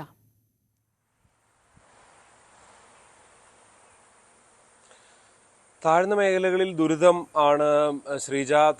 പ്രത്യേകിച്ച് ഇന്നലെ മിനിങ്ങാന്നൊക്കെ പെയ്ത മഴ, പ്രത്യേകിച്ച് കോട്ടയം ജില്ലയുടെ കാര്യം എടുത്താൽ കിഴക്കൻ മേഖലയിൽ നിന്ന് ശക്തമായ വെള്ളം ഒഴുകി വരികയും ഈ കോട്ടയത്തിന്റെ പടിഞ്ഞാറൻ മേഖല അയ്മനം, തിരുവാർപ്പ്, അതിരമ്പുഴ ഇവിടെയൊക്കെയുള്ള താഴ്ന്ന പ്രദേശങ്ങളുണ്ട്. അവിടെയൊക്കെ വെള്ളക്കെട്ട് രൂപപ്പെടുന്ന ഒരു സാഹചര്യം തന്നെയാണുള്ളത്. ഇന്നലെ കുമരകം റോഡിൽ ഇല്ലിക്കൽ കവലയിൽ വെള്ളം കയറിയിരുന്നു. അതായത് ഇതൊരു പതിവ് സാധ്യതയാണ്. ഇങ്ങനെ സാധാരണ തലേന്ന് മുകളിൽ കിഴക്കൻ ഭാഗത്ത് നിന്ന് ഒഴുകുന്ന വെള്ളം പിന്നീട് ദിവസങ്ങളോളം ഇവിടെ കെട്ടി നിൽക്കുന്ന സാഹചര്യമുണ്ട്. പക്ഷെ കഴിഞ്ഞ വർഷത്തെ അത്രയും വെള്ളം എത്തിയിട്ടില്ല. മാത്രമല്ല ഇന്നലെ ഒക്കെ ഉച്ചയ്ക്ക് ശേഷവും ഇന്ന് രാവിലെയൊക്കെ ആണെങ്കിലും കാര്യമായ മഴയില്ല. ഒരു കാര്യം കൂടിയുള്ളത്, ഈ നിൽക്കുന്ന നിൽപ്പിൽ വളരെ പെട്ടെന്നൊരു മഴ പെയ്യുന്നു എന്നുള്ളതിനപ്പുറത്തേക്ക് വളരെ ദീർഘനേരം നീണ്ടു നിൽക്കുന്ന മഴയല്ല. പക്ഷെ ഇടവേളകളിൽ ഈ ശക്തമായ മഴ ഉണ്ട് എന്ന് തന്നെ പറയാം. ഇന്നിപ്പോൾ രാവിലെ തെളിഞ്ഞ കാലാവസ്ഥയാണ്. കഴിഞ്ഞ കുറച്ച് ദിവസത്തിന് ശേഷം ഈ ഒരു സമയത്ത് ഇത്രയും തെളിഞ്ഞ കാലാവസ്ഥ കാണുന്നത് ഇന്നാണ് എന്ന് തന്നെ പറയേണ്ടി വരും. ഇന്ന് ഓറഞ്ച് അലർട്ടാണ് കോട്ടയം ജില്ലയെ സംബന്ധിച്ച് ഉള്ളത്. ഇപ്പോൾ നാളെയും ഈ ഷംന സൂചിപ്പിച്ച പോലെ വരും ദിവസങ്ങളിൽ ഇടുക്കിയിലൊക്കെ റെഡ് അലർട്ടൊക്കെ ഉള്ളത് കോട്ടയത്തിന് കൂടി ബാധിക്കുന്ന ഒരു പ്രശ്നമായി, കോട്ടയത്തിന്റെ കിഴക്കൻ മേഖലയെ ബാധിക്കുന്ന ഒരു പ്രശ്നം കൂടിയായി വേണം ചേർത്ത് വെച്ച് കാണാൻ. എന്തായാലും ഈ മാസം 30 വരെ ഈ വിനോദസഞ്ചാര കേന്ദ്രങ്ങൾ, അതായത് ഇല്ലിക്കൽ കല്ല്, ഇലവീഴ പൂഞ്ചിറ, മാർമല അരുവി ഇത്തരം വിനോദസഞ്ചാര കേന്ദ്രങ്ങളിലേക്കുള്ള പ്രവേശനം നിരോധിച്ചിട്ടുണ്ട്. ഒപ്പം തന്നെ രാത്രി യാത്ര ഈരാറ്റുപേട്ട വാഗമൺ റോഡിൽ വലിയ കല്ലുകളൊക്കെയുള്ള ഒരു വശത്ത് കല്ലുകളുള്ള റോഡാണ്, അതുവഴിയുള്ള രാത്രി യാത്രയുടെ നിരോധനവും ഏർപ്പെടുത്തിയിട്ടുണ്ട്. പൊതുവിൽ ഈ മഴയൊന്നും മാറി നിൽക്കുന്നത് മൂലം ഈ വന്ന വെള്ളം ഒന്ന് ഒഴുകി മാറുന്നതിനൊരു പക്ഷേ സാഹചര്യം ഉണ്ടായേക്കാം. പക്ഷേ ഈ സമയം തന്നെ നാളെയോ മറ്റന്നാളോ ഒക്കെ വീണ്ടും അതിശക്തമായ മഴ പെയ്താൽ അത് കൂടുതൽ ദുരിതത്തിലേക്ക് ആളുകളെ എത്തിക്കുമെന്ന കാര്യത്തിൽ യാതൊരു സംശയമില്ല. കഴിഞ്ഞ ദിവസങ്ങളിലൊക്കെ ഈ വിവിധ റോഡുകളിൽ വെള്ളം കയറിയിരുന്നു. അതെല്ലാം ഇറങ്ങിയ ഒരു ആശ്വാസമാണ് ഇന്നും ഇന്നലെ ഉച്ചയ്ക്ക് ശേഷവും ഒക്കെയായുള്ളത്. എന്തായാലും ഈ അലർട്ട് ഇനിയും ഉണ്ട്. ഇവിടെ കോട്ടയത്തെ സംബന്ധിച്ച് 30-ാം തീയതി വരെ ഇനിയും ഏതാണ്ട് ഓറഞ്ച് അലർട്ടാണുള്ളത്. അതുകൊണ്ട് തന്നെ ഇത് ഏതെങ്കിലും ഘട്ടത്തിൽ മാറി റെഡ് അലർട്ടിലോ കൂടുതൽ മഴയിലോ ഒക്കെ പോയി കഴിഞ്ഞാൽ ദുരിതം വീണ്ടും ശക്തമാകും. ശ്രീജ, KV ബൈജു കൂടി ചേരുന്നുണ്ട് കാസർഗോഡ് നിന്ന്. ബൈജു, ഇപ്പോൾ നമ്മൾ മധ്യ കേരളത്തിൽ ഈ താഴ്ന്ന മേഖലയെ പറ്റിയാണ് പറയുന്നതെങ്കിൽ അവിടെ പ്രശ്നം മണ്ണിടിച്ചിലും അല്ലെങ്കിൽ ഈ ദേശീയപാത നിർമ്മാണത്തിന്റെ ഭാഗമായി ഉണ്ടാകുന്ന റിസ്കുകൾ ഒരു ഭാഗത്തുണ്ട്. അതിനിടയിലാണിപ്പോൾ ചട്ടഞ്ചാൽ ചെർക്കള ദേശീയപാതയിൽ ഒരു ബേവിഞ്ച ഭാഗത്ത് ഒരു വലിയ ഗർത്തം രൂപപ്പെട്ടു എന്ന് പറയുന്നത്, വീണ്ടും ഗർത്തം രൂപപ്പെട്ടിരിക്കുന്നത്. കാസർഗോട്ടെ അവസ്ഥ എന്താണ്?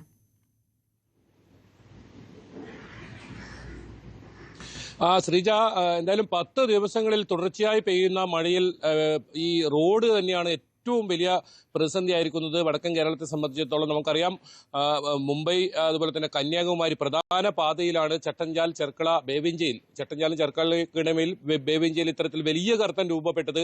മാത്രമല്ല ഈ പ്രദേശത്ത് ഇപ്പോഴും വലിയ അപകട സാധ്യത പല ഭാഗങ്ങളിലായി ഉണ്ട്. അത് ജില്ലാ ഭരണകൂടം തന്നെ നേരത്തെ വിലയിരുത്തുന്നത് ശക്തമായ മഴ വരുന്ന സമയത്ത് ഇതുവഴിയുള്ള ഗതാഗതം നിരോധിക്കുകയും പകരം ചന്ദ്രഗിരി പാലം വഴി വാഹനങ്ങളെ കടത്തിവിടുന്ന ഒക്കെ സാഹചര്യമാണ്. ഏതായാലും ഇന്നലെ വൈകിട്ടോടു കൂടിയാണ് വലിയ ഗർത്തം രൂപപ്പെട്ടത്. ആശങ്കയുണ്ട് ഉണ്ടാക്കിയത് അത് തന്നെയാണ്. ഈ പ്രദേശത്ത് ഇനിയും അപകട സാധ്യതയുണ്ട്. എന്തായാലും വീരമലൽക്കുന്ന്, അതുപോലെ തന്നെ മട്ലായിക്കുന്ന്, ഈ ബേവിഞ്ച ഈ പ്രദേശം ഏറെ അപകട സാധ്യതയുള്ളതാണെന്ന് നേരത്തെ തന്നെ മുന്നറിയിപ്പ് നൽകിയതുമാണ്. ഇത് സംബന്ധിച്ച് ഇന്ന് ഒരു പരിശോധന നടക്കുന്നുണ്ട്. പ്രത്യേകിച്ച് ഡ്രോൺ പരിശോധനയാണ് നടക്കുന്നത്. എവിടെയൊക്കെ മണ്ണിടിച്ചിൽ ഇത്തരത്തിൽ വലിയ മല അശാസ്ത്രീയമായി ഇടിച്ചാണ് ഇവിടെയൊക്കെ റോഡ് ഉണ്ടാക്കിയത്. അതുകൊണ്ട് തന്നെ മണ്ണിടിച്ചിലിന് എത്രയൊക്കെ സാധ്യതയുണ്ടെന്ന് അറിയാൻ ഒരു ഡ്രോൺ പരിശോധന ഉൾപ്പെടെ ഇന്ന് നടത്തുന്നുണ്ട്. മാത്രമല്ല, ഇന്നലെ ഈ ഗർത്തമുണ്ടായത് സംബന്ധിച്ച് ഒരു അടിയന്തര റിപ്പോർട്ട് ജില്ലാ കളക്ടർ ആവശ്യപ്പെട്ടിട്ടുണ്ട്. ആ റിപ്പോർട്ടും ഇന്ന് മേഗാ കൺസ്ട്രക്ഷൻ കമ്പനി നൽകും. എന്തായാലും 4ഓളം സ്ഥലങ്ങൾ വലിയ മണ്ണിടിച്ചിലും 52 സ്ഥലങ്ങളിൽ അപകട സാധ്യതയുമാണ് ഇപ്പോൾ ജില്ലാ ഭരണകൂടത്തിന്റെ പരിശോധനയിൽ കണ്ടെത്തിയിട്ടുള്ളത്. അതോടൊപ്പം ഈ 10 ദിവസം തുടർച്ചയായി പെയ്യുന്ന മഴയിൽ ഈ താഴ്ന്ന പ്രദേശങ്ങളിലെല്ലാം വെള്ളത്തിനടിയിലായ ഒരു സാഹചര്യം കൂടിയുണ്ട്. കർഷകരെയാണ് ഏറ്റവും കൂടുതൽ ഈ കാലവർഷം ബാധിച്ചിട്ടുള്ളത്. 1.5 കോടിയിലധികം രൂപയുടെ കൃഷിനാശമാണ് ഇപ്പോൾ പ്രാഥമികമായി കണക്കാക്കുന്നത്. ഏറ്റവും കൂടുതൽ വാഴക്കൃഷി, നമുക്കറിയാം കേരളത്തിലെ ഏറ്റവും കൂടുതൽ വാഴക്കൃഷിയുള്ളത് മടിക്കൈ പഞ്ചായത്തിലാണ്. ഇവിടെയൊക്കെ കർഷകരുടെ എല്ലാ സ്വപ്നങ്ങളും തകർക്കുന്ന രീതിയിലാണ് ഈ കാലവർഷം. എന്തായാലും വാഴക്കൃഷി പൂർണ്ണമായും നശിച്ചിട്ടുണ്ട്. അതുപോലെ തന്നെ നിരവധി വീടുകൾക്കും ഇത്തരത്തിൽ കേടുപാടുകൾ സംഭവിച്ചിട്ടുണ്ട്. മരങ്ങൾ വീണും വൈദ്യുതി പോസ്റ്റ് വീണും വലിയ നഷ്ടമുണ്ടായിട്ടുണ്ട്. എന്നാലും വരും ദിവസങ്ങളിലും, അതായത് ഇനി 3 ദിവസത്തെ കൂടി അതിശക്തമായ മഴ ഉണ്ടാകുമെന്ന് തന്നെയാണ് മുന്നറിയിപ്പുള്ളത്. അതുകൊണ്ട് തന്നെ വലിയ ജാഗ്രതയിലാണ് ജില്ലാ ഭരണകൂടമുള്ളത്. ഏതായാലും ദുരിതാശ്വാസ ക്യാമ്പുകളിലേക്കൊന്നും ആരെയും ഇതുവരെ മാറിയിട്ടില്ല. ദുരിതാശ്വാസ ക്യാമ്പുകളെല്ലാം സജ്ജമാണ്. അതോടൊപ്പം കൺട്രോൾ റൂമുകളും പ്രവർത്തനം ആരംഭിച്ചിട്ടുണ്ട്. തീരപ്രദേശങ്ങളിലുള്ളവർക്കും മലയോര മേഖലകളിലുള്ളവർക്കും അതീവ ജാഗ്രതാ നിർദ്ദേശവും നൽകിയിട്ടുണ്ട്. ശ്രീജ. ശരി, KV ബൈജു, G ശ്രീജിത്തൊപ്പം ആയിഷത്തുൽ ഷംനയാണ് വിവരങ്ങൾ നൽകിയത്. എന്തായാലും ശ്രദ്ധിക്കേണ്ട കാര്യം, മഴയുണ്ട്. ഇത്തവണത്തെ മഴ അത്ര എളുപ്പം അങ്ങ് തീരുമെന്ന് പ്രതീക്ഷിക്കരുത്. കാരണം സാധാരണ വരുന്നതിനേക്കാൾ വളരെ വളരെ നേരത്തെ മഴ എത്തിയിട്ടുണ്ട്. ശക്തമായ മഴ പെയ്യുകയാണ്. ജൂൺ മാസം ആദ്യം തന്നെ പറഞ്ഞിട്ടുണ്ട് നല്ല മഴ ലഭിക്കുമെന്ന്. അപ്പോൾ വെള്ളം മണ്ണിൽ തങ്ങി നിൽക്കുന്നിടത്തോളം കേരളത്തെ സംബന്ധിച്ച് റിസ്കുകൾ വളരെ കൂടുതലാണ്. അപ്പോൾ അതീവ ജാഗ്രതയോടെ നമുക്കിരിക്കാം. മറ്റ് വാർത്തകളിലേക്ക് പോകാം. പാലക്കാട് കോഴിക്കോട് ദേശീയപാതയിൽ കാറും ബൈക്കും കൂട്ടിയിടിച്ചുണ്ടായ അപകടത്തിൽ ഒരാൾ മരിച്ചു. ബൈക്ക് യാത്രികനായ കൊടക്കാട് കുണ്ടൂർക്കുന്ന് സ്വദേശി സനീഷാണ് മരിച്ചത്. കൊടക്കാട് നയാര പമ്പിന് സമീപം പുലർച്ചെ 1:30യോടെയായിരുന്നു അപകടം. കാറിൽ യാത്ര ചെയ്തിരുന്ന 2 പേർക്കും പരിക്കേറ്റിട്ടുണ്ട്. ഇവരെ മണ്ണാർക്കാട് ആശുപത്രിയിൽ പ്രവേശിപ്പിച്ചു.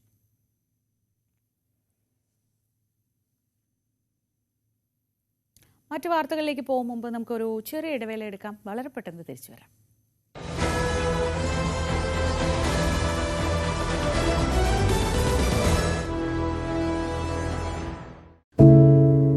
ഒരു മാധ്യമ പ്രവർത്തക എന്ന നിലയ്ക്ക് ഇപ്പോൾ ഏറ്റവും കൂടുതൽ കൈകാര്യം ചെയ്യേണ്ടി വരുന്നത് ലഹരിയുമായി ബന്ധപ്പെട്ട വാർത്തകളാണ്. കൊച്ചുകുട്ടികൾ മുതൽ യുവാക്കൾ വരെ എല്ലാവരും ഉൾപ്പെട്ടിരിക്കുന്ന ലഹരിയുടെ ഒരു വല. എന്താണ് നമ്മുടെ യുവതലമുറയ്ക്ക് സംഭവിക്കുന്നത് എന്നൊക്കെ എല്ലാവരും ചോദിച്ചു കാണും. പക്ഷേ അവരുടെ പ്രശ്നങ്ങളെ, അത് കുട്ടികൾ മുതൽ യുവാക്കൾ വരെ, അവരുടെ പ്രശ്നങ്ങളെ കേൾക്കുന്നതിന്, മനസ്സിലാക്കുന്നതിന്, ഒരു പരിഹാരം പറയുന്നതിന് മുതിർന്നവരായ നമുക്ക് എത്രമാത്രം കഴിയുന്നുണ്ട്? അവരിൽ ഉണ്ടാകുന്ന ചെറിയ മാറ്റങ്ങൾ നമ്മൾ തിരിച്ചറിയാറുണ്ടോ? അവരുടെ ചുറ്റുമുള്ളത് ഒരു മായാലോകമാണ്. സോഷ്യൽ മീഡിയയുടെ, വീഡിയോ ഗെയിമുകളുടെ, സിനിമയുടെ, വാർത്തയുടെ വലിയ വിവരശേഖരത്തിന്റെ ലോകം. ആ ലോകത്തിനകത്ത് കുരുങ്ങിപ്പോകുന്ന കുട്ടികളെ തിരിച്ച് യഥാർത്ഥ ജീവിതത്തിലേക്ക്, മണ്ണിന്റെ മണമുള്ള ജീവിതത്തിലേക്ക് തിരിച്ചു കൊണ്ടുവരാൻ നമുക്കും കഴിയേണ്ടതല്ലേ? അവരെ കേൾക്കാൻ, അവരിൽ ഉണ്ടാകുന്ന മാറ്റങ്ങൾ തിരിച്ചറിയാൻ, അവരുടെ പ്രശ്നങ്ങൾക്ക് പരിഹാരം കാണാൻ നമുക്ക് മാത്രമേ കഴിയൂ. ചേർത്ത് പിടിക്കാം നമ്മുടെ കുട്ടികളെ. ലഹരിയുടെ വലയിൽ കുരുങ്ങാതെ അവരെ കാത്തുരക്ഷിക്കാം.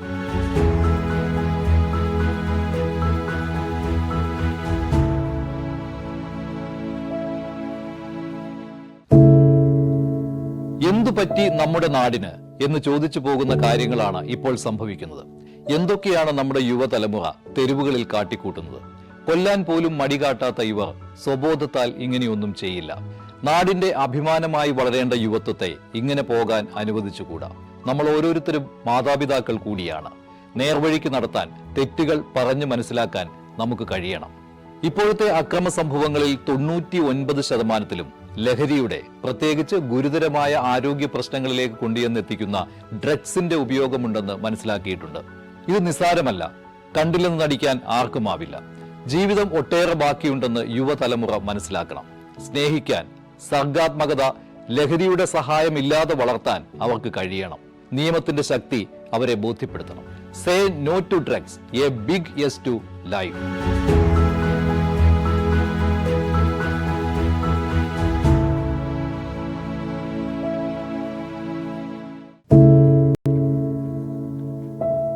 പെരുകുന്ന കുറ്റകൃത്യങ്ങളുടെ വാർത്തകൾ എല്ലാ ദിവസവും വായിച്ച് തളരുന്ന കാലമാണ് മാധ്യമപ്രവർത്തക എന്ന രീതിയിൽ ഇപ്പോൾ. അതിൽ മിക്കതിലും കാരണം ലഹരിയാണെന്നും പ്രതികളാകുന്നതും ഇരകളാകുന്നതും പുതിയ തലമുറയിലെ കുട്ടികളാണെന്ന് കൂടി പറയേണ്ടി വരുമ്പോൾ രക്ഷാകർത്താവ് എന്ന നിലയിൽ സമാധാനം പോലും കെട്ടുപോകുന്ന സമയമാണ്. ആരെയാണ് തിരുത്തുക? ആരെയാണ് നന്നാക്കുക? ഈ പുതിയ തലമുറയാണോ അതോ അവർക്ക് മാതൃകയാകേണ്ട നമ്മളെ തന്നെയാണോ? 4ാമത്തെ പെഗിൽ ഐസ് ക്യൂബ് വീഴുമ്പോൾ ഞാൻ എവിടെ എത്തുമെന്ന് പറയുന്ന നായകനെ വേണ്ട എന്ന് പറയാൻ ഒരിക്കലും നമുക്ക് കഴിഞ്ഞിട്ടില്ല.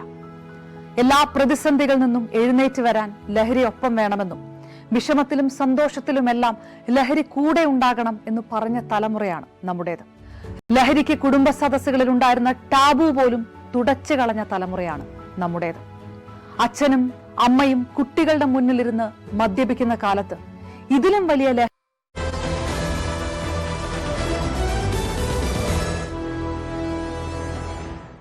മംഗളൂരു ഇറക്കോടിയിലെ പിക്കപ്പ് ഡ്രൈവർ റഹീമിന്റെ കൊലപാതകത്തിൽ പ്രതികൾക്കായി അന്വേഷണം ഊർജിതമാക്കി പോലീസ്. ഇന്നലെ വൈകിട്ടാണ് ബൈക്കിലെത്തിയ സംഘം റഹീമിനെ വെട്ടിക്കൊലപ്പെടുത്തിയത്. സംഭവത്തെ തുടർന്ന് സംഘർഷം വ്യാപിക്കാതിരിക്കാൻ ദക്ഷിണ കന്നഡ ജില്ലയിലെ 5 താലൂക്കുകളിൽ നിരോധനാജ്ഞ പ്രഖ്യാപിച്ചു. KV ബൈജു വിവരങ്ങളുമായി. ബൈജു, വീണ്ടും ഒരു കൊലപാതകം ഉണ്ടായിരിക്കുകയാണ്. മംഗളൂരുവിന്റെ വളരെ സെൻസിറ്റീവായ സ്വഭാവത്തെപ്പറ്റി നമ്മൾ എപ്പോഴും പറയാറുണ്ട്. ഇപ്പോൾ ഈ കൊലപാതകത്തിന് പിന്നിൽ എന്താണ് പോലീസ് സംശയിക്കുന്നത്? എന്തൊക്കെ മുൻകരുതലുകൾ സ്വീകരിച്ചിട്ടുണ്ട്?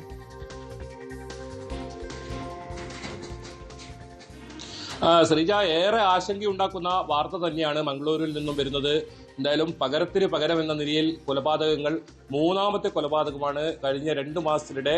നമുക്കറിയാം, മെയ് 1-നാണ് സുഹാസ് ചെട്ടി, ബജരംഗ് ദൾ പ്രവർത്തകരും അതുപോലെ തന്നെ മറ്റൊരു കൊലക്കേസിലെ പ്രതി കൂടിയായ സുഹാസ് ചെട്ടിയെ നടു റോഡിലിട്ട് ഒരു സംഘം കൊലപ്പെടുത്തുന്നത്. അതിലെ പ്രതികളെ പകുതിയോളം പ്രതികളെ മാത്രമേ ഇതുവരെ അറസ്റ്റ് ചെയ്യാൻ സാധിച്ചിട്ടുള്ളൂ. മുഖ്യപ്രതി ഉൾപ്പെടെ അറസ്റ്റായെങ്കിലും ഇനിയും പ്രതികളെ പിടികൂടാനുണ്ട്.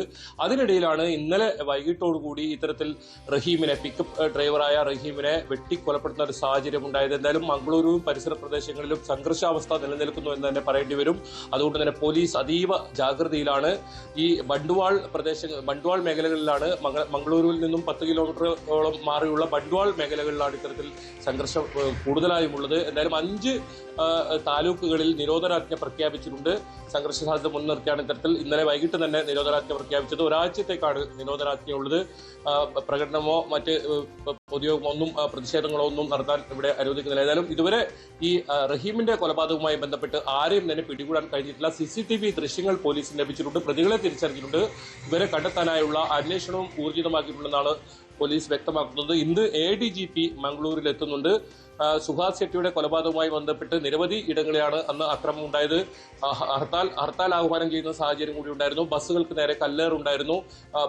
പലയിടങ്ങളിലും ആളുകൾക്ക് ഇത്തരത്തിൽ നേരെ അക്രമം ഉണ്ടായിരുന്നു. ഏതായാലും പകരത്തിന് പകരം എന്ന നിലയിൽ ഈ മംഗളൂരുവിലെ സംഘർഷം വ്യാപിക്കുന്നത് അത് വലിയ ആശങ്ക തന്നെയാണ് ഉണ്ടാക്കുന്നത്. നമുക്കറിയാം, മലയാളികളെ ഉൾപ്പെടെ കൂടുതൽ ആശ്രയിക്കുന്ന ഒരു പ്രദേശം കൂടിയാണ് ഈ മംഗളൂരു. കാസർഗോഡ് അതിർത്തി പങ്കിടുന്ന ഒരു സ്ഥലം കൂടിയാണ്. ഏതായാലും അതിർത്തിയിൽ കേരള പോലീസും ശക്തമായ സുരക്ഷ ഒരുക്കിയിട്ടുണ്ട്. വാഹനങ്ങളെല്ലാം പരിശോധിച്ച് മാത്രമാണ് കാസർഗോഡ്, അതായത് കേരളത്തിലേക്ക് കടത്തിവിടുന്നത്. എന്തായാലും ഇന്ന് കൂടുതൽ പോലീസിനെ ഈ സംഘർഷ സാധ്യതാ മേഖലകളിൽ വിന്യസിക്കുമെന്നാണ് കർണാടക പോലീസ് വ്യക്തമാക്കുന്നതും. ശ്രീജ, ശരി. KV ബൈജു ആണ് വിവരങ്ങൾ നൽകിയത്. ഇനി നമ്മളെ വലിയ രീതിയിൽ ആശങ്കപ്പെടുന്ന, ഒരുപക്ഷെ കൊച്ചി തീരത്തിന് സമീപത്ത് കപ്പൽ മറിഞ്ഞപ്പോൾ നമ്മൾ ആ സമയത്തെ ഒരു ആശങ്ക എന്ന നിലയ്ക്കാണ് നമ്മൾ കണ്ടത്. പക്ഷേ അതല്ല, ഇപ്പോൾ വരുന്നത് അതുണ്ടാക്കുന്ന പാരിസ്ഥിതിക പ്രത്യാഘാതങ്ങളെക്കുറിച്ചുള്ള ആശങ്കകളാണ് ഇപ്പോൾ കൂടുതൽ വരുന്നത്. അറബിക്കടലിൽ കൊച്ചി തീരത്ത് മുങ്ങിയ ചരക്ക് കപ്പലിൽ നിന്ന് തീരത്തടിഞ്ഞ കണ്ടെയ്നറുകളിലെ വസ്തുക്കൾ എത്രത്തോളം അപകടകരമാണെന്ന് മനസ്സിലാക്കാൻ നടത്തിയ പരിശോധനാ ഫലം ഇന്ന് പുറത്തുവരും. കേരള സർവകലാശാല സമുദ്ര ഗവേഷണ വകുപ്പാണ് പരിശോധന നടത്തിയത്.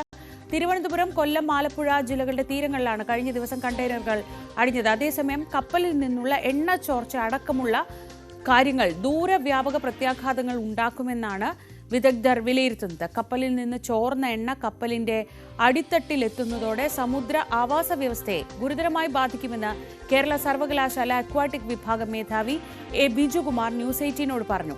കണ്ടെയ്നറുകളിൽ നിന്നുള്ള രാസവസ്തുക്കൾ മീനുകൾ വഴി മനുഷ്യരിലേക്ക് എത്താൻ സാധ്യതയുണ്ടെന്നും കരുതൽ വേണമെന്നും അദ്ദേഹം കൂട്ടിച്ചേർത്തു. മൺസൂൺ കാലമായതുകൊണ്ട് സീ വളരെ റഫായതുകൊണ്ട് ഇതിൻ്റെ എത്ര അളവിൽ മലിനീകരണം നടന്നു എന്ന് കണ്ടെത്തുകയാണ് ആദ്യത്തെ ഒരു വെല്ലുവിളി. പിന്നീട് നമുക്ക് ഇതിന് ദീർഘകാലത്തെ എന്തൊക്കെയാണ് ഈ രാസവസ്തുക്കളെന്ന് കൃത്യമായിട്ട് തിരിച്ചറിയുക, അതിൻ്റെ ഒരു മോണിറ്ററിങ് ദീർഘകാലം നടത്തുക. ഇതാണ് നമുക്ക് ചെയ്യേണ്ട കാര്യം. പെട്ടെന്നൊരു പാനിക്കിൻ്റെ ആവശ്യമില്ല, പക്ഷേ എന്നാലും ഈ രാസവസ്തുക്കളുടെ സാന്നിധ്യം തിരിച്ചറിയുകയും മോണിറ്ററിങ് നടത്തുകയും അത്യാവശ്യമായിട്ട് വേണ്ടിവരും. ഈ അപകടം നടന്ന മേഖലയിൽ പ്രത്യേകിച്ചും ഈ കണ്ടെയ്നറുകൾ, ഓയിലുള്ള കണ്ടെയ്നറുകളും കാൽഷ്യം കാർബൈഡുള്ള കണ്ടെയ്നറുകളും എത്തിയിട്ടുള്ള മേഖലയിലുള്ള മത്സ്യങ്ങളെ തൽക്കാലം ഒഴിവാക്കുകയാണ് ഒരു മുൻകരുതൽ സമീപനം എന്നുള്ള രീതിയിൽ നമുക്ക് ചെയ്യാൻ കഴിയുക. പരിശോധനയ്ക്ക് ശേഷം മാലിന്യങ്ങൾ ഇല്ല എന്ന് കണ്ടെത്തി കഴിഞ്ഞാൽ നമുക്ക് മത്സ്യം കഴിക്കുന്നതിന് പ്രശ്നമില്ല. അതുവരെ ഒരു മുൻകരുതൽ സമീപനം ആവശ്യമാണ്. ഈ സ്വാഭാവികമായിട്ട് ലോകത്ത് ഉള്ള എണ്ണ മലിനീകരണം നടന്ന പ്രദേശങ്ങളിലെല്ലാം നമ്മൾ കണ്ടിരിക്കുന്നത് ഈ എണ്ണ പിന്നീട് സമുദ്രത്തിൻ്റെ അടുത്തട്ടിലേക്ക് എത്തുകയും ചെറിയ ടോർ ബോളുകളായിട്ട് മാറുകയും അത് ദീർഘദൂരം സമുദ്രത്തിൻ്റെ അടുത്തട്ടിൽ ഇവിടെ യാത്ര ചെയ്യുകയും ഒരുപാട് കാലം ഈ വെള്ളത്തിൽ നിലനിൽക്കുകയും ചെയ്യും എന്നുള്ളതാണ്. ഇത് നീക്കം ചെയ്യുന്നതിൻ്റെ ഏറ്റവും വലിയ പ്രശ്നമെന്ന് പറയുന്നത് ഇത് തന്നെയാണ്. ഇതിനെ പെട്ടെന്ന് നമുക്ക് വെള്ളത്തിൽ നിന്ന് വേർതിരിച്ചു മാറ്റുക എന്നുള്ളത്, പ്രത്യേകിച്ചും വലിയ ദൂരങ്ങളിലേക്ക് ഇത് സ്പ്രെഡ് ചെയ്ത് കഴിഞ്ഞാൽ വലിയൊരു ചലഞ്ചാണ്. അപ്പോൾ അതാണ് നമുക്ക് ഉള്ള ഏറ്റവും വലിയൊരു പ്രശ്നമായിട്ട് ഇവിടെ കണക്കാക്കേണ്ടത്. കണ്ടെയ്നറുകൾ പൊട്ടിയിട്ടില്ല എങ്കിൽ തീർച്ചയായിട്ടും അതിനെ നീക്കം ചെയ്യുകയും ചലഞ്ചാണ്. കാരണം 50 മീറ്ററോളം താഴ്ചയിൽ ആഴത്തിലാണ് ഇവ ഉണ്ടാകുക എന്നുള്ളതാണ്. അപ്പോൾ മോണിറ്ററിങ് തീർച്ചയായിട്ടും ഈ പ്രദേശങ്ങളിൽ വേണ്ടിവരും എന്നുള്ളതാണ്. ദീർഘകാലത്ത് പ്രത്യേകിച്ചും കേരള തീരത്തിൽ ഏറ്റവും സമൃദ്ധമായ മത്സ്യബന്ധന മേഖലയാണ്. ഏറ്റവും അധികം ചെമ്മീനും മത്സ്യങ്ങളും കിട്ടുന്നൊരു മേഖലയാണ് കൊല്ലം, ആലപ്പുഴ തീരപ്രദേശങ്ങൾ. ശരി, വിവരങ്ങളുമായി വി അരുണും ഒപ്പം ആജ്ഞ രവീന്ദ്രനും ചേരുന്നുണ്ട്. അരുൺ, സത്യത്തിൽ കഴിഞ്ഞ ദിവസമൊക്കെ ഇങ്ങനെ പറഞ്ഞു കേൾക്കുകയായിരുന്നു, പേടിക്കാനൊന്നുമില്ല, അതിനകത്ത് കുറെ പ്ലാസ്റ്റിക് തരികളാണുള്ളത്, വേറെ പ്രശ്നങ്ങളൊന്നുമില്ല എന്ന രീതിയിലൊക്കെ പലരും പറഞ്ഞും എഴുതിയും ഒക്കെ കണ്ടു. പക്ഷേ ആ പ്ലാസ്റ്റിക് തരികൾ എത്രത്തോളം വലിയ വിപത്തുണ്ടാക്കാൻ പോകുന്നതാണെന്ന് പ്രൊഫസർ ബിജുകുമാർ തന്നെ ഫേസ്ബുക്കിലൂടെ എഴുതി കണ്ടു. അതിനോടൊപ്പമാണ് മറ്റെന്താണെന്ന് നമുക്കറിയാത്ത തരം രാസവസ്തുക്കൾ. ഇപ്പോഴും അതിനകത്തുള്ള രാസവസ്തുക്കളെ സംബന്ധിച്ചൊരു കൃത്യമായ വിവരം ആരും പുറത്തുവിട്ടിട്ടില്ല എന്നത് ശ്രദ്ധിക്കേണ്ട കാര്യമാണ്. അങ്ങനെയെങ്കിൽ ഇതുണ്ടാക്കാൻ പോകുന്ന പാരിസ്ഥിതിക പ്രത്യാഘാതങ്ങൾ, ഒപ്പം ഒരു വലിയ രീതിയിൽ സമുദ്രോൽപ്പന്നങ്ങളുടെ ഉപഭോക്താക്കൾ എന്ന നിലയ്ക്ക് കേരള സമൂഹത്തിൽ അതുണ്ടാക്കാൻ പോകുന്ന വെല്ലുവിളിയെക്കുറിച്ചൊക്കെ അദ്ദേഹം പറയുന്നത്, നമ്മൾ ഇപ്പോൾ നേരിടുന്ന ഈ സാഹചര്യം എത്രത്തോളം ഗൗരവമുള്ളതാണ്? അതീവ ഗുരുതരമായ സാഹചര്യം തന്നെയാണ് സംസ്ഥാനത്തെ തീരമേഖല ആ രീതിയിൽ നേരിടുന്നത്. നേരത്തെ ഈ കപ്പൽ ഉണ്ടായി എന്ന സൂചന വന്നപ്പോൾ തന്നെ അതാണ് സംസ്ഥാനം വലിയ ആശങ്കയോടുകൂടി കണ്ടത്. കേരളത്തിന്റെ മത്സ്യസമ്പത്ത് പ്രസിദ്ധമാണ്. ആയിരക്കണക്കിന് കുടുംബങ്ങൾ ഉപജീവനം കഴിക്കുന്ന മേഖലയാണ്. അതുകൊണ്ട് തന്നെ എങ്ങനെയാണ് ഇത് ബാധിക്കുമെന്ന ആശങ്കയാണ് തുടക്കം മുതൽ ഉയർന്നത്. ആശങ്ക ഇപ്പോഴും അസ്ഥാനത്തായിട്ടില്ല. ഈ എണ്ണപ്പാട ഒരു പരിധിവരെ നീക്കാൻ അധികൃതർക്ക് കഴിഞ്ഞു എന്നത് ഒരു പരിധിവരെ ആശ്വാസമാണ്. പക്ഷേ ഈ അല്ലാതെയുള്ള മാലിന്യങ്ങൾ വലിയ ഒരു പാരിസ്ഥിതിക പ്രശ്നം തന്നെയാണ് സൃഷ്ടിക്കുന്നത്. ഇന്നലെ വർക്കല തീരത്ത് മറ്റു വഴിയത് പ്ലാസ്റ്റിക് ആണെങ്കിൽ പോലും അത് ആ തീരത്തിനുണ്ടാക്കുന്ന പ്രശ്നങ്ങൾ വേറെയാണ്. അത് നീക്കം ചെയ്യാനുള്ള നടപടികൾ ഇതിനകം സർക്കാർ ആരംഭിച്ചിട്ടുമുണ്ട്. മത്സ്യമേഖലയാണ് ഇപ്പോൾ ആശങ്ക ഉയർന്ന മറ്റൊരു മേഖല. ഈ അപകടമുണ്ടായ സ്ഥലത്തുള്ള മത്സ്യമെങ്കിലും കഴിക്കരുതെന്ന നിർദ്ദേശമാണ് വിദഗ്ധർ നൽകുന്നതും. ഇന്നലെ മുഖ്യമന്ത്രിയുടെ നിർദ്ദേശപ്രകാരം ചീഫ് സെക്രട്ടറി ഒരു ഉന്നതതല യോഗം വിളിച്ചു. ഇതിൽ എങ്ങനെയാണ് ഈ കാര്യങ്ങൾ കൈകാര്യം ചെയ്യേണ്ടെന്ന കാര്യത്തിലൊരു ധാരണയുണ്ടാക്കി. പ്രത്യേക പ്രോട്ടോകോളൊക്കെ ഇതിനെ തയ്യാറാക്കിയിട്ടുണ്ട്. എല്ലാ ജില്ലകളിലും വിവരങ്ങൾ ബന്ധപ്പെട്ട കളക്ടർ കൈമാറുന്നത് സർക്കാർ സിംഗിൾ പോയിന്റ് ഓഫ് കോൺടാക്ട് ആയിരിക്കണം. അതിലൂടെ മാത്രം വിവരങ്ങൾ പുറത്തു പോകുക, തെറ്റായ വിവരങ്ങൾ പ്രചരിക്കാൻ പാടില്ല. തീരത്തടിയുന്ന വസ്തുക്കൾ കൈകാര്യം ചെയ്യുന്നതിന് പ്രോട്ടോകോൾ സംസ്ഥാന ദുരന്ത നിവാരണ അതോറിറ്റി തയ്യാറാക്കും. അതിനുശേഷം മാത്രമേ അതുമായി ബന്ധപ്പെട്ട കാര്യങ്ങൾ ചെയ്യാനാകൂ. നേരത്തെ ഉള്ളതുപോലെ യാതൊരു കാരണവശാലും ഇതിന് അടുത്തേക്ക് പോകാൻ നിർദ്ദേശമുണ്ട്. ഈ സന്നദ്ധ പ്രവർത്തകരെ കൂടി ഉപയോഗിച്ചുകൊണ്ട് തദ്ദേശ സ്ഥാപനങ്ങളുടെ സഹകരണത്തോടു കൂടി ഈ മാലിന്യങ്ങൾ നീക്കാനാണ് ഇപ്പോൾ സർക്കാർ ആലോചിക്കുന്നത്. അതിനുള്ള നടപടികൾ ഇപ്പോൾ തുടങ്ങിയിട്ടുമുണ്ട്. ഏത് തരത്തിലിത് എത്ര വേഗം മാറ്റാൻ കഴിയും? തീരത്ത് നമ്മൾ ഇന്നലെ കണ്ടതാണ് വർക്കലയൊക്കെയുള്ള ഒരു പാരിസ്ഥിതിക പ്രശ്നം നേരിട്ട് നമുക്ക് ബോധ്യപ്പെട്ട, അതിന്റെ വിദഗ്ധരുടേതും ആവശ്യമില്ലാതെ തന്നെ നേരിട്ട് ബോധ്യമാകുന്ന തരത്തിൽ ഈ മാലിന്യങ്ങൾ അടിഞ്ഞുകൂടിയിട്ടുണ്ട് അവിടെ. അത് നീക്കം ചെയ്യാനുള്ള പ്രവൃത്തികളാണ് പ്രധാനമായും ഇന്ന് തിരുവനന്തപുരം ജില്ലയിൽ സ്വീകരിക്കാൻ പോകുന്നത്. സമുദ്ര ഗവേഷണ കേന്ദ്രത്തിന്റെ ഒരു പഠന റിപ്പോർട്ട് വരേണ്ടതുണ്ട്. ഈ എത്രത്തോളം കടൽ മലിനമായിട്ടുണ്ട്, ഏതെങ്കിലും തരത്തിൽ ഈ വിഷാംശം അടക്കമുള്ള വസ്തുക്കൾ കടൽ കറന്നിട്ടുള്ള കാര്യത്തിലൊക്കെ ഇനിയും റിപ്പോർട്ടുകൾ വരേണ്ടതുണ്ട്. അതിനുശേഷമാകും ഇത് ഏത് തരത്തിൽ നമുക്ക് മത്സ്യം ഉപയോഗിക്കാം, എവിടെ നിന്നുള്ള മത്സ്യം ഉപയോഗിക്കാം എന്ന കാര്യത്തിലൊക്കെ തീരുമാനമുണ്ടാവുക. കടുത്ത ആശങ്ക പാരിസ്ഥിതികമായും അതുപോലെ തന്നെ മത്സ്യബന്ധന മേഖലയിൽ നിലനിൽക്കുന്നു എന്നുള്ളത് സത്യമാണ്. ശരിയാണ്. ആജ്ഞ രവീന്ദ്രൻ കൂടി ചേരുന്നുണ്ട് കൊച്ചിയിൽ നിന്ന്. ആജ്ഞ ഉള്ളത് കൊച്ചിയിലെ വളരെ തിരക്കുള്ള ചമ്പക്കര മാർക്കറ്റിലാണ്. ആജ്ഞ, ഒരുപക്ഷെ നമ്മൾ കഴിഞ്ഞ ദിവസം വരെയും ഈ ഇതുണ്ടാക്കുന്ന പാരിസ്ഥിതിക പ്രത്യാഘാതങ്ങളെ പറ്റിയോ അല്ലെങ്കിൽ മത്സ്യബന്ധന മേഖലയ്ക്ക് ഉണ്ടാക്കാൻ പോകുന്ന വലിയ വെല്ലുവിളിയെക്കുറിച്ചോ ഒന്നും നമ്മൾ അധികം ചർച്ച ചെയ്തിരുന്നില്ല. പക്ഷേ ഇന്നിപ്പോൾ വിദഗ്ധർ ഈ വിഷയത്തെക്കുറിച്ചൊക്കെ ഒരു മുന്നറിയിപ്പ് നൽകുമ്പോൾ അത് ഈ മാർക്കറ്റിലൊക്കെ പ്രതിഫലിച്ച് തുടങ്ങിയിട്ടുണ്ടോ? സത്യത്തിൽ അവിടെ ഉള്ളവരും ഈ അല്ലെങ്കിൽ തന്നെ ഈ മഴക്കാലത്ത് വലിയ ദുരിതത്തിലുള്ള ഒരു മേഖലയാണ് മത്സ്യബന്ധന മേഖല. അവർക്ക് ഇങ്ങനെ ഒരു തിരിച്ചടി കൂടി നേരിടാൻ ഇപ്പോൾ അതിനുള്ളൊരു ആവത് അവർക്കുണ്ടോ?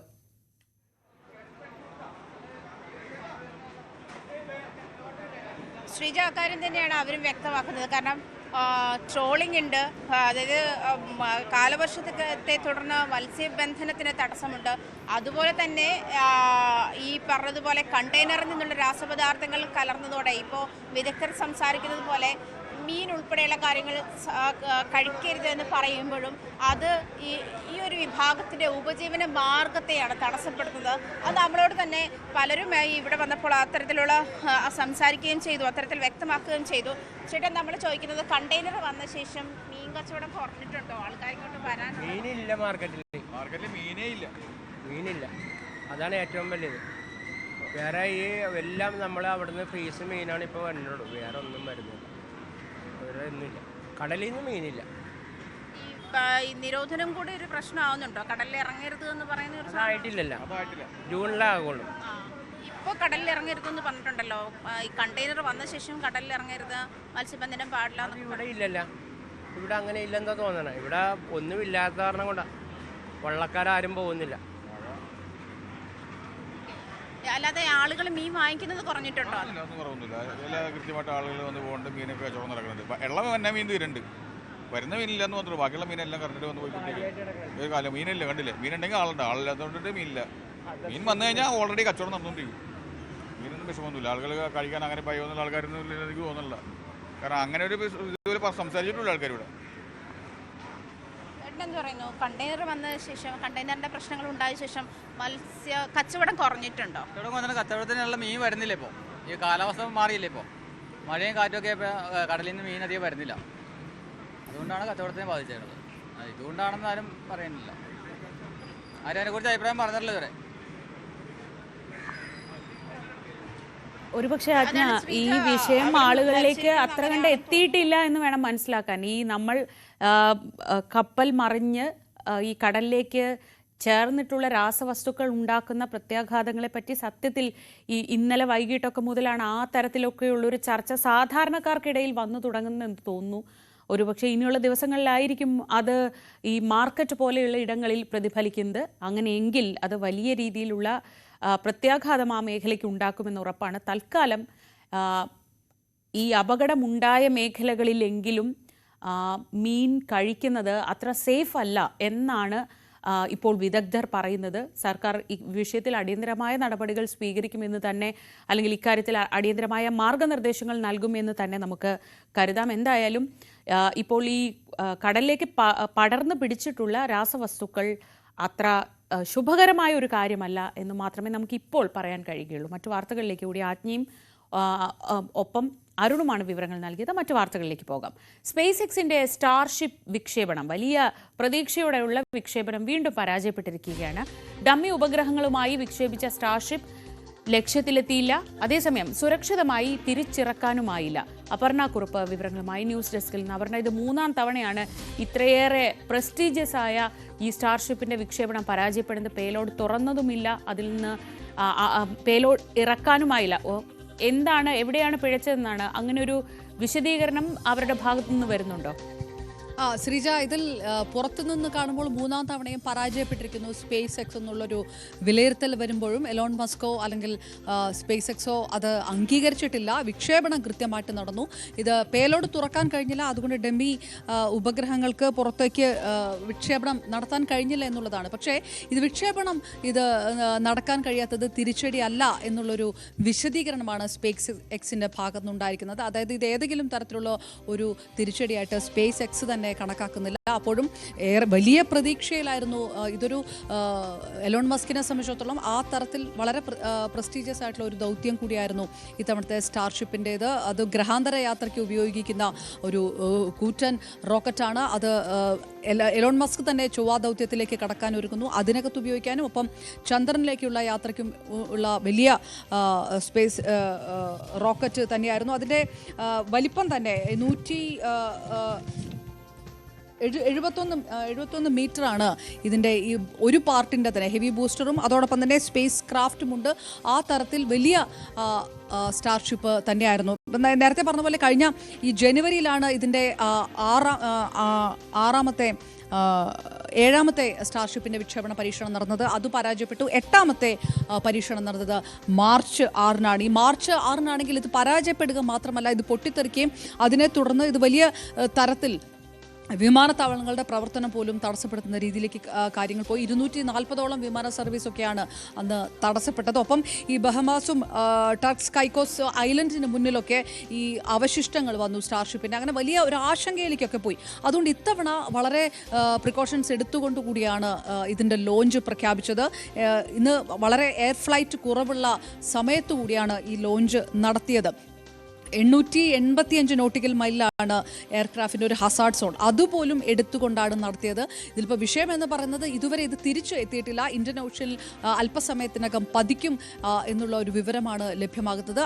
ഏതെങ്കിലും തരത്തിലുള്ള ഒരു ആശങ്കയുണ്ട് എന്ന് സ്പേസ് എക്സ് ഇതുവരെയും വ്യക്തമാക്കിയിട്ടില്ല. ഇതൊരു തിരിച്ചടിയല്ല, ഇതൊരു പ്രൊസീജിയർ മാത്രമാണ് എന്ന് സ്പേസ് എക്സ് പറയുന്നു. നമുക്ക് എടുത്തു പറയേണ്ട ഒറ്റ കാര്യം കൂടിയുള്ളൂ. സുനിത വില്യംസ് തിരിച്ചു വരുന്നതുമായി ബന്ധപ്പെട്ട എക്സ് ക്രൂവുമായി ബന്ധപ്പെട്ട് ഉയർന്ന വിഷയങ്ങൾ ഒരു പക്ഷേ സ്പേസ് എക്സിൻ്റെ മൂല്യം കുറച്ചേക്കുമെന്നുള്ളൊരു വാർത്തകൾ ആ സമയത്ത് വന്നതാണ്. പക്ഷെ അതല്ല ഉണ്ടായത്. എലോൺ മസ്കിനെ സംബന്ധിച്ചിടത്തോളം ഇപ്പോഴും ആ ക്രെഡിബിലിറ്റി സ്പേസ് എക്സിനെ സംബന്ധിച്ചിടത്തോളം നിലനിൽക്കുന്നു എന്നുള്ളതാണ്. മസ്ക് ആണെങ്കിൽ ചൊവ്വ ദൗത്യവുമായി ബന്ധപ്പെട്ട് വളരെ പ്രധാനപ്പെട്ട പ്രഖ്യാപനങ്ങൾ നടത്താനിരിക്കുന്ന സമയം കൂടിയാണ്. അത് ചിലപ്പോൾ ഈ ആഴ്ച അല്ലെങ്കിൽ അടുത്ത ആഴ്ചക്കുള്ളിൽ അത് നടത്താനിരിക്കും. അതിൻ്റെ ഒരു ലോഞ്ച് എന്ന തരത്തിൽ കൂടിയാണ് ഈ സ്റ്റാർഷിപ്പിനെ അവതരിപ്പിച്ചത്. ഏതായാലും ഇങ്ങനെ ഒരു വിഷയം ഉണ്ടാകുമ്പോൾ പോലും സ്പേസ് എക്സ് ഏതെങ്കിലും തരത്തിലൊരു നാശനഷ്ടത്തിലേക്കോ അല്ലെങ്കിൽ ഒരു ലോസിലേക്കോ പോയി എന്നുള്ളൊരു വിലയിരുത്തൽ അന്താരാഷ്ട്ര മാധ്യമങ്ങൾ പോലും നടത്തുന്നില്ല എന്നുള്ളതാണ് പ്രത്യേകത. ശരി, അപർണയാണ് വിവരങ്ങൾ നൽകിയത്. ഇന്നത്തെ ദിവസം ഒരു വലിയ ഭാഗ്യവാനെ കാത്തിരിക്കുന്ന ദിവസമാണ്. 12 കോടി രൂപ ഒന്നാം സമ്മാനമുള്ള വിഷു ബമ്പർ നറുക്കെടുപ്പ് ഇന്നാണ് നടക്കുന്നത്. കയ്യിലുള്ള ടിക്കറ്റുകളൊക്കെ എടുത്തു വെക്കാം. രണ്ടാം സമ്മാനമായ 6 പേർക്ക് ഓരോ കോടി രൂപയാണ് കിട്ടുന്നത്. രണ്ടാം സമ്മാനം കിട്ടിയാലും മതി തൽക്കാലം. 300 രൂപ വിലയുള്ള 45 ലക്ഷത്തിലേറെ ടിക്കറ്റുകളാണ് വിറ്റുപോയിട്ടുള്ളത്. ഉച്ചയ്ക്ക് 2 മണിക്കാണ് നറുക്കെടുപ്പ്. ഓണം ബമ്പറും ക്രിസ്മസ് ബമ്പറും ഒക്കെ കഴിഞ്ഞാൽ ഏറ്റവും അധികം ടിക്കറ്റുകൾ വിറ്റുപോകുന്നതും മലയാളികൾക്ക് ഏറ്റവും പ്രിയപ്പെട്ടതുമായ ബമ്പറാണ് വിഷു ബമ്പർ. വിഷു ബമ്പർ നറുക്കെടുപ്പിന് ഇനി മണിക്കൂറുകൾ മാത്രമാണ് ബാക്കി. ബുധനാഴ്ച ഉച്ചയ്ക്ക് 2 മണിക്കാണ് വിഷു ബമ്പറിൻ്റെ നറുക്കെടുപ്പ്. 12 കോടി രൂപയാണ് ഒന്നാം സമ്മാനം. അതുതന്നെയാണ് ഈ ബമ്പറിൻ്റെ ഏറ്റവും വലിയ ആകർഷണീയതയും. 45 ലക്ഷം ടിക്കറ്റുകളാണ് ഇതിനകം വിറ്റ് പോയിട്ടുള്ളത്. വളരെ വേഗത്തിൽ ടിക്കറ്റ് വിൽപ്പന ഇനിയും 40 ലക്ഷമൊക്കെ കടന്ന് ടിക്കറ്റ് വിൽപ്പന മുന്നോട്ട് പോകുമെന്ന പ്രതീക്ഷയാണ് ഭാഗ്യക്കുറി വകുപ്പിനുള്ളത്. പാലക്കാടാണ് ഏറ്റവും അധികം ടിക്കറ്റുകൾ ഇതിനകം വിറ്റുപോയിട്ടുള്ളത്. 9,21,000 ടിക്കറ്റുകൾ പാലക്കാട് ജില്ലയിൽ നിന്ന് വിറ്റഴിക്കപ്പെട്ടു. തിരുവനന്തപുരത്ത് 5,22,000 ടിക്കറ്റുകളും തൃശ്ശൂരിൽ 5 ലക്ഷത്തോടടുത്ത് 4,92,000 ടിക്കറ്റുകൾ അവിടെ വിറ്റുപോയിട്ടുള്ളത്. അങ്ങനെ വലിയ രീതിയിലുള്ള ടിക്കറ്റ് വിൽപ്പന ഇപ്പോഴും പുരോഗമിക്കുക, അവസാന മണിക്കൂറുകളിലും പുരോഗമിക്കുകയാണ്. 2ഉം 3ഉം സമ്മാനങ്ങൾക്കും വലിയ സ്ഥാനങ്ങൾക്കും വലിയ തുക. രണ്ടാം സമ്മാനമായ 6 പരമ്പരകളിലും ഓരോ കോടി രൂപയും വിഷു ബമ്പറിന് ലഭിക്കും. 300 രൂപയാണ് ടിക്കറ്റ് വിൽപ്പന. എങ്ങനെയുണ്ട് ഈ വിഷു ബമ്പറിൻ്റെ ടിക്കറ്റ് വിൽപ്പന എങ്ങനെ പുരോഗമിക്കും? വിഷു ബമ്പർ നല്ല കച്ചവടമാണ് നടക്കുന്നത്. നമുക്ക് എല്ലാ വർഷത്തേക്കാളും ഇപ്പോൾ ഈ മഴയാണ് നമുക്ക് ചെറിയൊരു ഇതായിട്ട് വന്നേക്കുന്നത്. അല്ലെങ്കിൽ നല്ല കച്ചവടമാണ് നടന്നുകൊണ്ടിരിക്കുന്നത്. ആരാണ് ശരിക്കും കൂടുതൽ എടുക്കുന്നത്? മലയാളികൾ മാത്രമാണോ പുറത്തുള്ള ആളുകൾ എടുക്കാറുണ്ട്? മലയാളികളും പുറത്തുള്ള ആൾക്കാരും എടുക്കുന്നുണ്ട്. എല്ലാവരും എടുക്കുന്നുണ്ട്. വിഷു ബമ്പർ എന്ന് വെച്ചാൽ എല്ലാവരും എടുക്കുന്ന ടിക്കറ്റാണ്. നിങ്ങൾ എത്ര വർഷമായി ഈ ലോട്ടറി വിൽപ്പന രംഗത്തുണ്ട്? 6 വർഷമായി. 6 വർഷത്തോളം ഞാനിവിടെ. മാറ്റം എന്താണ്? ഈ ഓണ ബമ്പറൊക്കെ വലിയ സമ്മാനത്തിലേക്ക് വന്ന് 25 കോടിയൊക്കെ വന്നതോടുകൂടി ആളുകൾ ശരിക്കും ഇതിലേക്ക് ലോട്ടറിയിലേക്ക് വീണ്ടും വരികയാണ്. ആൾക്കാർ 25 കോടി നമ്മുടെ ഏജൻസിയിൽ അടിച്ചുകൊണ്ട് എല്ലാവരും ഭഗവതിയെ തേടിയാണ് ഇപ്പോൾ എല്ലാവരും വരുന്നത്. അതുകൊണ്ട് നല്ല കച്ചവടമാണ് നമുക്ക് നടക്കാറുള്ളത്. ഏത് വർഷം നിങ്ങൾക്ക് ഈ അടിച്ചത്? നമുക്ക് 2 വർഷത്തിന് മുമ്പുള്ള ഒരു ഓണം ബമ്പറിലാണ് ആദ്യമായിട്ട് 25 കോടി നമുക്കാണ് അടിച്ചിട്ടുള്ളത്. ഇത് ആറ്റിങ്ങിലുള്ള ഭഗവതി ഏജൻസിയാണ്. ഇവർക്ക് 2 വർഷം മുമ്പ് ഓണം ബമ്പർ 25 കോടി അടിച്ച സ്ഥാപനം കൂടിയാണ്. സ്വാഭാവികം അതുകൊണ്ട് തന്നെ അവിടെ ഭാഗ്യാന്വേഷികളുടെ വരവ് കൂടും. ഈ സാധാരണഗതിയിൽ ഈ ബമ്പറുകൾക്കല്ലാതെ ടിക്കറ്റുകൾക്ക് ഇപ്പോൾ കച്ചവടം ഉണ്ടോ? കുഴപ്പമില്ല. ആദ്യം ഇപ്പോൾ 50 രൂപ ടിക്കറ്റൊക്കെ ആയി മാറി വന്നപ്പോൾ ആൾക്കാർ കുറച്ച് എടുക്കാൻ ബുദ്ധിമുട്ടായിരുന്നു. ഇപ്പോൾ കുഴപ്പമില്ല, നല്ല രീതിക്ക് പോകുന്നുണ്ട്. എത്ര ടിക്കറ്റ് ഇവിടെ നിന്ന് വിറ്റുപോട്ടെന്ന് അറിയാമോ? ഏകദേശം ഒരു കണക്ക്? ഏകദേശം നമുക്കൊരു 1000 ടിക്കറ്റിനകത്തൊക്കെ പോകുന്നുണ്ട്. ബമ്പറൊക്കെ ആണെങ്കിലും 800-700 ആ ടിക്കറ്റിന് പോകുന്നുണ്ട്. ബൾക്കായിട്ട് ആളുകൾ എടുക്കുന്നുണ്ടോ? 1-2 ടിക്കറ്റ് എടുക്കുന്നതിന് അപ്പുറത്തേക്ക് ബൾക്കായിട്ട് എടുക്കാൻ ആൾ വരും? നമുക്ക് ഹോൾസെയിലുണ്ട്, ഹോൾസെയിലിൽ നിന്ന് എടുക്കാറുണ്ട് ആൾക്കാർ. അങ്ങനെയല്ല, അല്ലാതെ തന്നെ ഈ ആളുകൾ വന്നിട്ടേ ഈ റീറ്റെയിൽ വിൽപ്പനക്കാരെല്ലാം ചോദിക്കുന്നത്, അല്ലാതെ വന്ന ആളുകൾ വന്നിട്ട് ബൾക്കായിട്ട് ടിക്കറ്റ് എടുക്കാറുണ്ടോ? 5-10 ഒക്കെ അങ്ങനെ എടുക്കുന്നുണ്ട്. ഒരുപാട് പേര് അങ്ങനെ വരുന്നുണ്ട് എടുക്കാനായിട്ട്. എന്താണ് ശരിക്കും ഈ മറ്റുള്ള സംസ്ഥാനക്കാരൊക്കെ വരുന്നുണ്ടോ? അങ്ങനെ ഒരുപാട് വരുന്നുണ്ട് ആൾക്കാർ. എല്ലാവരും പലരും അന്വേഷിച്ച് വന്ന് എടുക്കുന്നുണ്ട്. ഹിന്ദിക്കാരും അങ്ങനെ ഉള്ളവരും കൂടുതലും എടുക്കുന്നുണ്ട്. അവർക്ക് കേരള ലോട്ടറി വലിയ വിശ്വാസമാണ്. വലിയ വിശ്വാസമാണ് അവർക്ക്.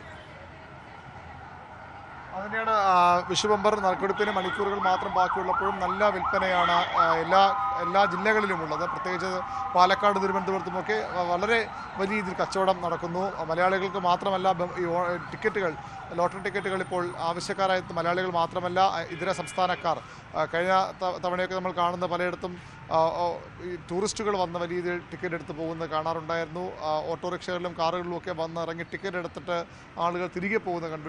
ട്രെയിൻ ടിക്കറ്റ് എടുത്ത് ഇവിടേക്ക് ഇതിനു വേണ്ടി മാത്രം വന്ന ആളുകളെ നമുക്ക് നേരത്തെ കാണാൻ കഴിഞ്ഞിട്ടുണ്ട്. അങ്ങനെ ലോട്ടറി ടിക്കറ്റുകളും ഭാഗ്യക്കുറി വകുപ്പിൻ്റെ ഭാഗ്യം തേടി മലയാളികൾക്ക് അപ്പുറത്തേക്ക് കൂടുതൽ ആളുകൾ ഇവിടെ എത്താറുണ്ട്. ഏതായാലും ഭാഗ്യക്കുറി വകുപ്പിനും വലിയ ആശ്വാസമുള്ള വിൽപ്പനയാണ് നടക്കുന്നത്. ആ രീതിയിലുള്ള അടിക്കുന്ന ടിക്കറ്റ് എല്ലാം വിറ്റുപോകുന്നത്, എല്ലാ സീരീസുകളിലും വലിയ രീതിയിൽ ടിക്കറ്റുകൾ വിറ്റുപോകുന്നൊരവസ്ഥയുണ്ട്. ഇനി ഏതായാലും വിഷു ബമ്പർ ജേതാവ് ആര്, ആ ഭാഗ്യം ആരെയാണ് 12 കോടിയുടെ ഭാഗ്യം തേടി വരുന്നത്, മറ്റു 1 കോടി രൂപയുടെ സമ്മാനം ആർക്ക് കിട്ടുമെന്നൊക്കെ അറിയാൻ ഈ മണിക്കൂറുകൾ മാത്രമാണ് ബാക്കി.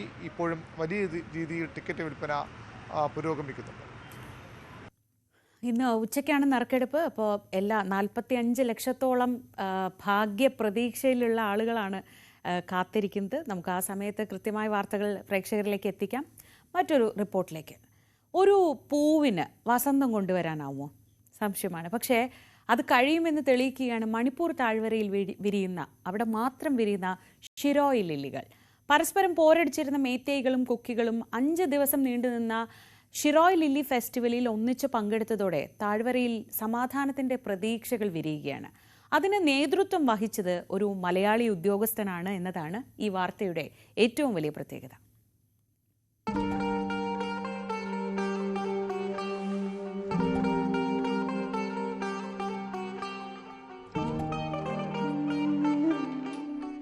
ഷിരോയ് ലില്ലി ഇന്ത്യയിലെന്നല്ല, ലോകത്ത് തന്നെ മറ്റെവിടെയുമില്ലാത്ത, മണിപ്പൂരിൽ മാത്രം കണ്ടുവരുന്ന പ്രത്യേകതരം ഒരു പൂവാണിത്.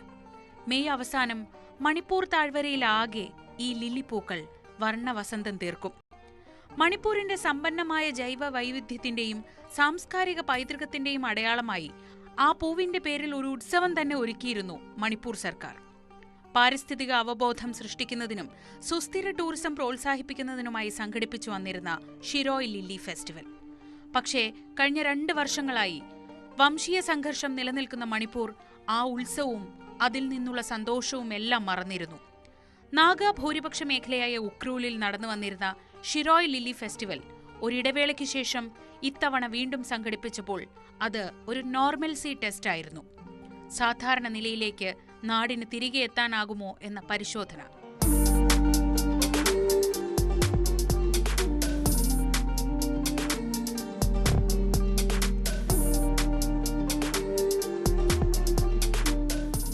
മലയാളിയായ ആശിഷ് ദാസ് IAS ആണ് ഇത്തവണത്തെ ഷിരോയ് ലില്ലി ഫെസ്റ്റിവലിന്റെ സംഘാടനത്തിന് ചുക്കാൻ പിടിച്ചത്. മണിപ്പൂരിലെ ഉക്രൂൽ ജില്ലാ കളക്ടറാണ് കൊല്ലം സ്വദേശിയായ ആശിഷ്. ഉക്രൂലിൽ ഇത്തവണ ഫെസ്റ്റിവൽ നടത്തണമെന്നാവശ്യപ്പെട്ട് നാട്ടുകാർ രംഗത്തെത്തിയപ്പോൾ ഗവർണർ അജയ് കുമാർ ഭല്ല ഒപ്പം നിന്നു. വലിയ വെല്ലുവിളിയാണെങ്കിലും ഒറ്റ മാസത്തെ തയ്യാറെടുപ്പിൽ ഫെസ്റ്റിവൽ ഒരുങ്ങി. ഫെസ്റ്റിവലിന് തുടക്കം കുറിച്ച് ഗവർണർ അജയ് കുമാർ ഭല്ലയും ആശിഷ് ദാസും ഒന്നിച്ച് ഉക്രൂലിലെ മലനിരകളിൽ ട്രക്കിംഗ് നടത്തി.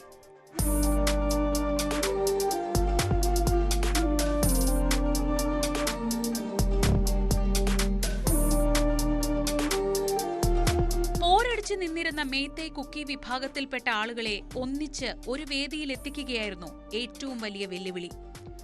സായുധ പോരാട്ടം നടത്തുന്നവരോട് വിരട്ടും സമവായവുമൊക്കെ ഒരേ സമയം വേണ്ടിവന്നു. മാധ്യമപ്രവർത്തകർ മേള ബഹിഷ്കരിക്കുന്ന സാഹചര്യം വരെ ഉണ്ടായി. പരിപാടി കലക്കാനുള്ള എല്ലാ ശ്രമങ്ങളെയും അതിജീവിച്ച് വലിയ സുരക്ഷാ സന്നാഹത്തിനിടയിലാണെങ്കിലും ഫെസ്റ്റിവൽ നടത്തി വൻ വിജയമായി. ഫെസ്റ്റിവലിനോടനുബന്ധിച്ച് നടന്ന ബൈക്ക് റാലിയിൽ 100 കണക്കിന് യാത്രികർ സമാധാനത്തിന്റെ പതാകയുമേന്തി നിരന്നു. സമാപനത്തോടനുബന്ധിച്ച് നടന്ന റോക്ക് ഷോ കാണാനെത്തിയത് 10,000 കണക്കിന് ആളുകൾ. അതായത് മണിപ്പൂർ കാത്തിരിക്കുകയായിരുന്നു സന്തോഷത്തിനായി, സമാധാനത്തിനായി. ഷിരോയ് ലില്ലി പോലെ വീണ്ടും മണിപ്പൂർ താഴ്വരയിൽ പൂത്തുലയട്ടെ സ്നേഹത്തിന്റെ വസന്തം. അതിന് ഒരു മലയാളി നേതൃത്വം നൽകുമ്പോൾ അത് നമുക്കും അഭിമാനം. News desk, news 18.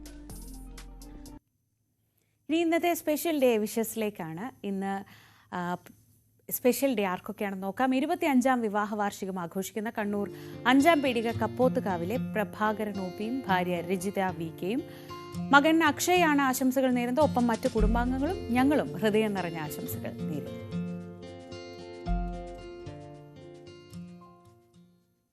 രാവിലെ നമ്മൾ ഒരു ഇടവേളയിലേക്ക് പോവുകയാണ്. രാവിലെയിൽ ഇനി നമ്മൾ കാണാൻ പോകുന്നത് പോലീസ് പെട്രോൾ.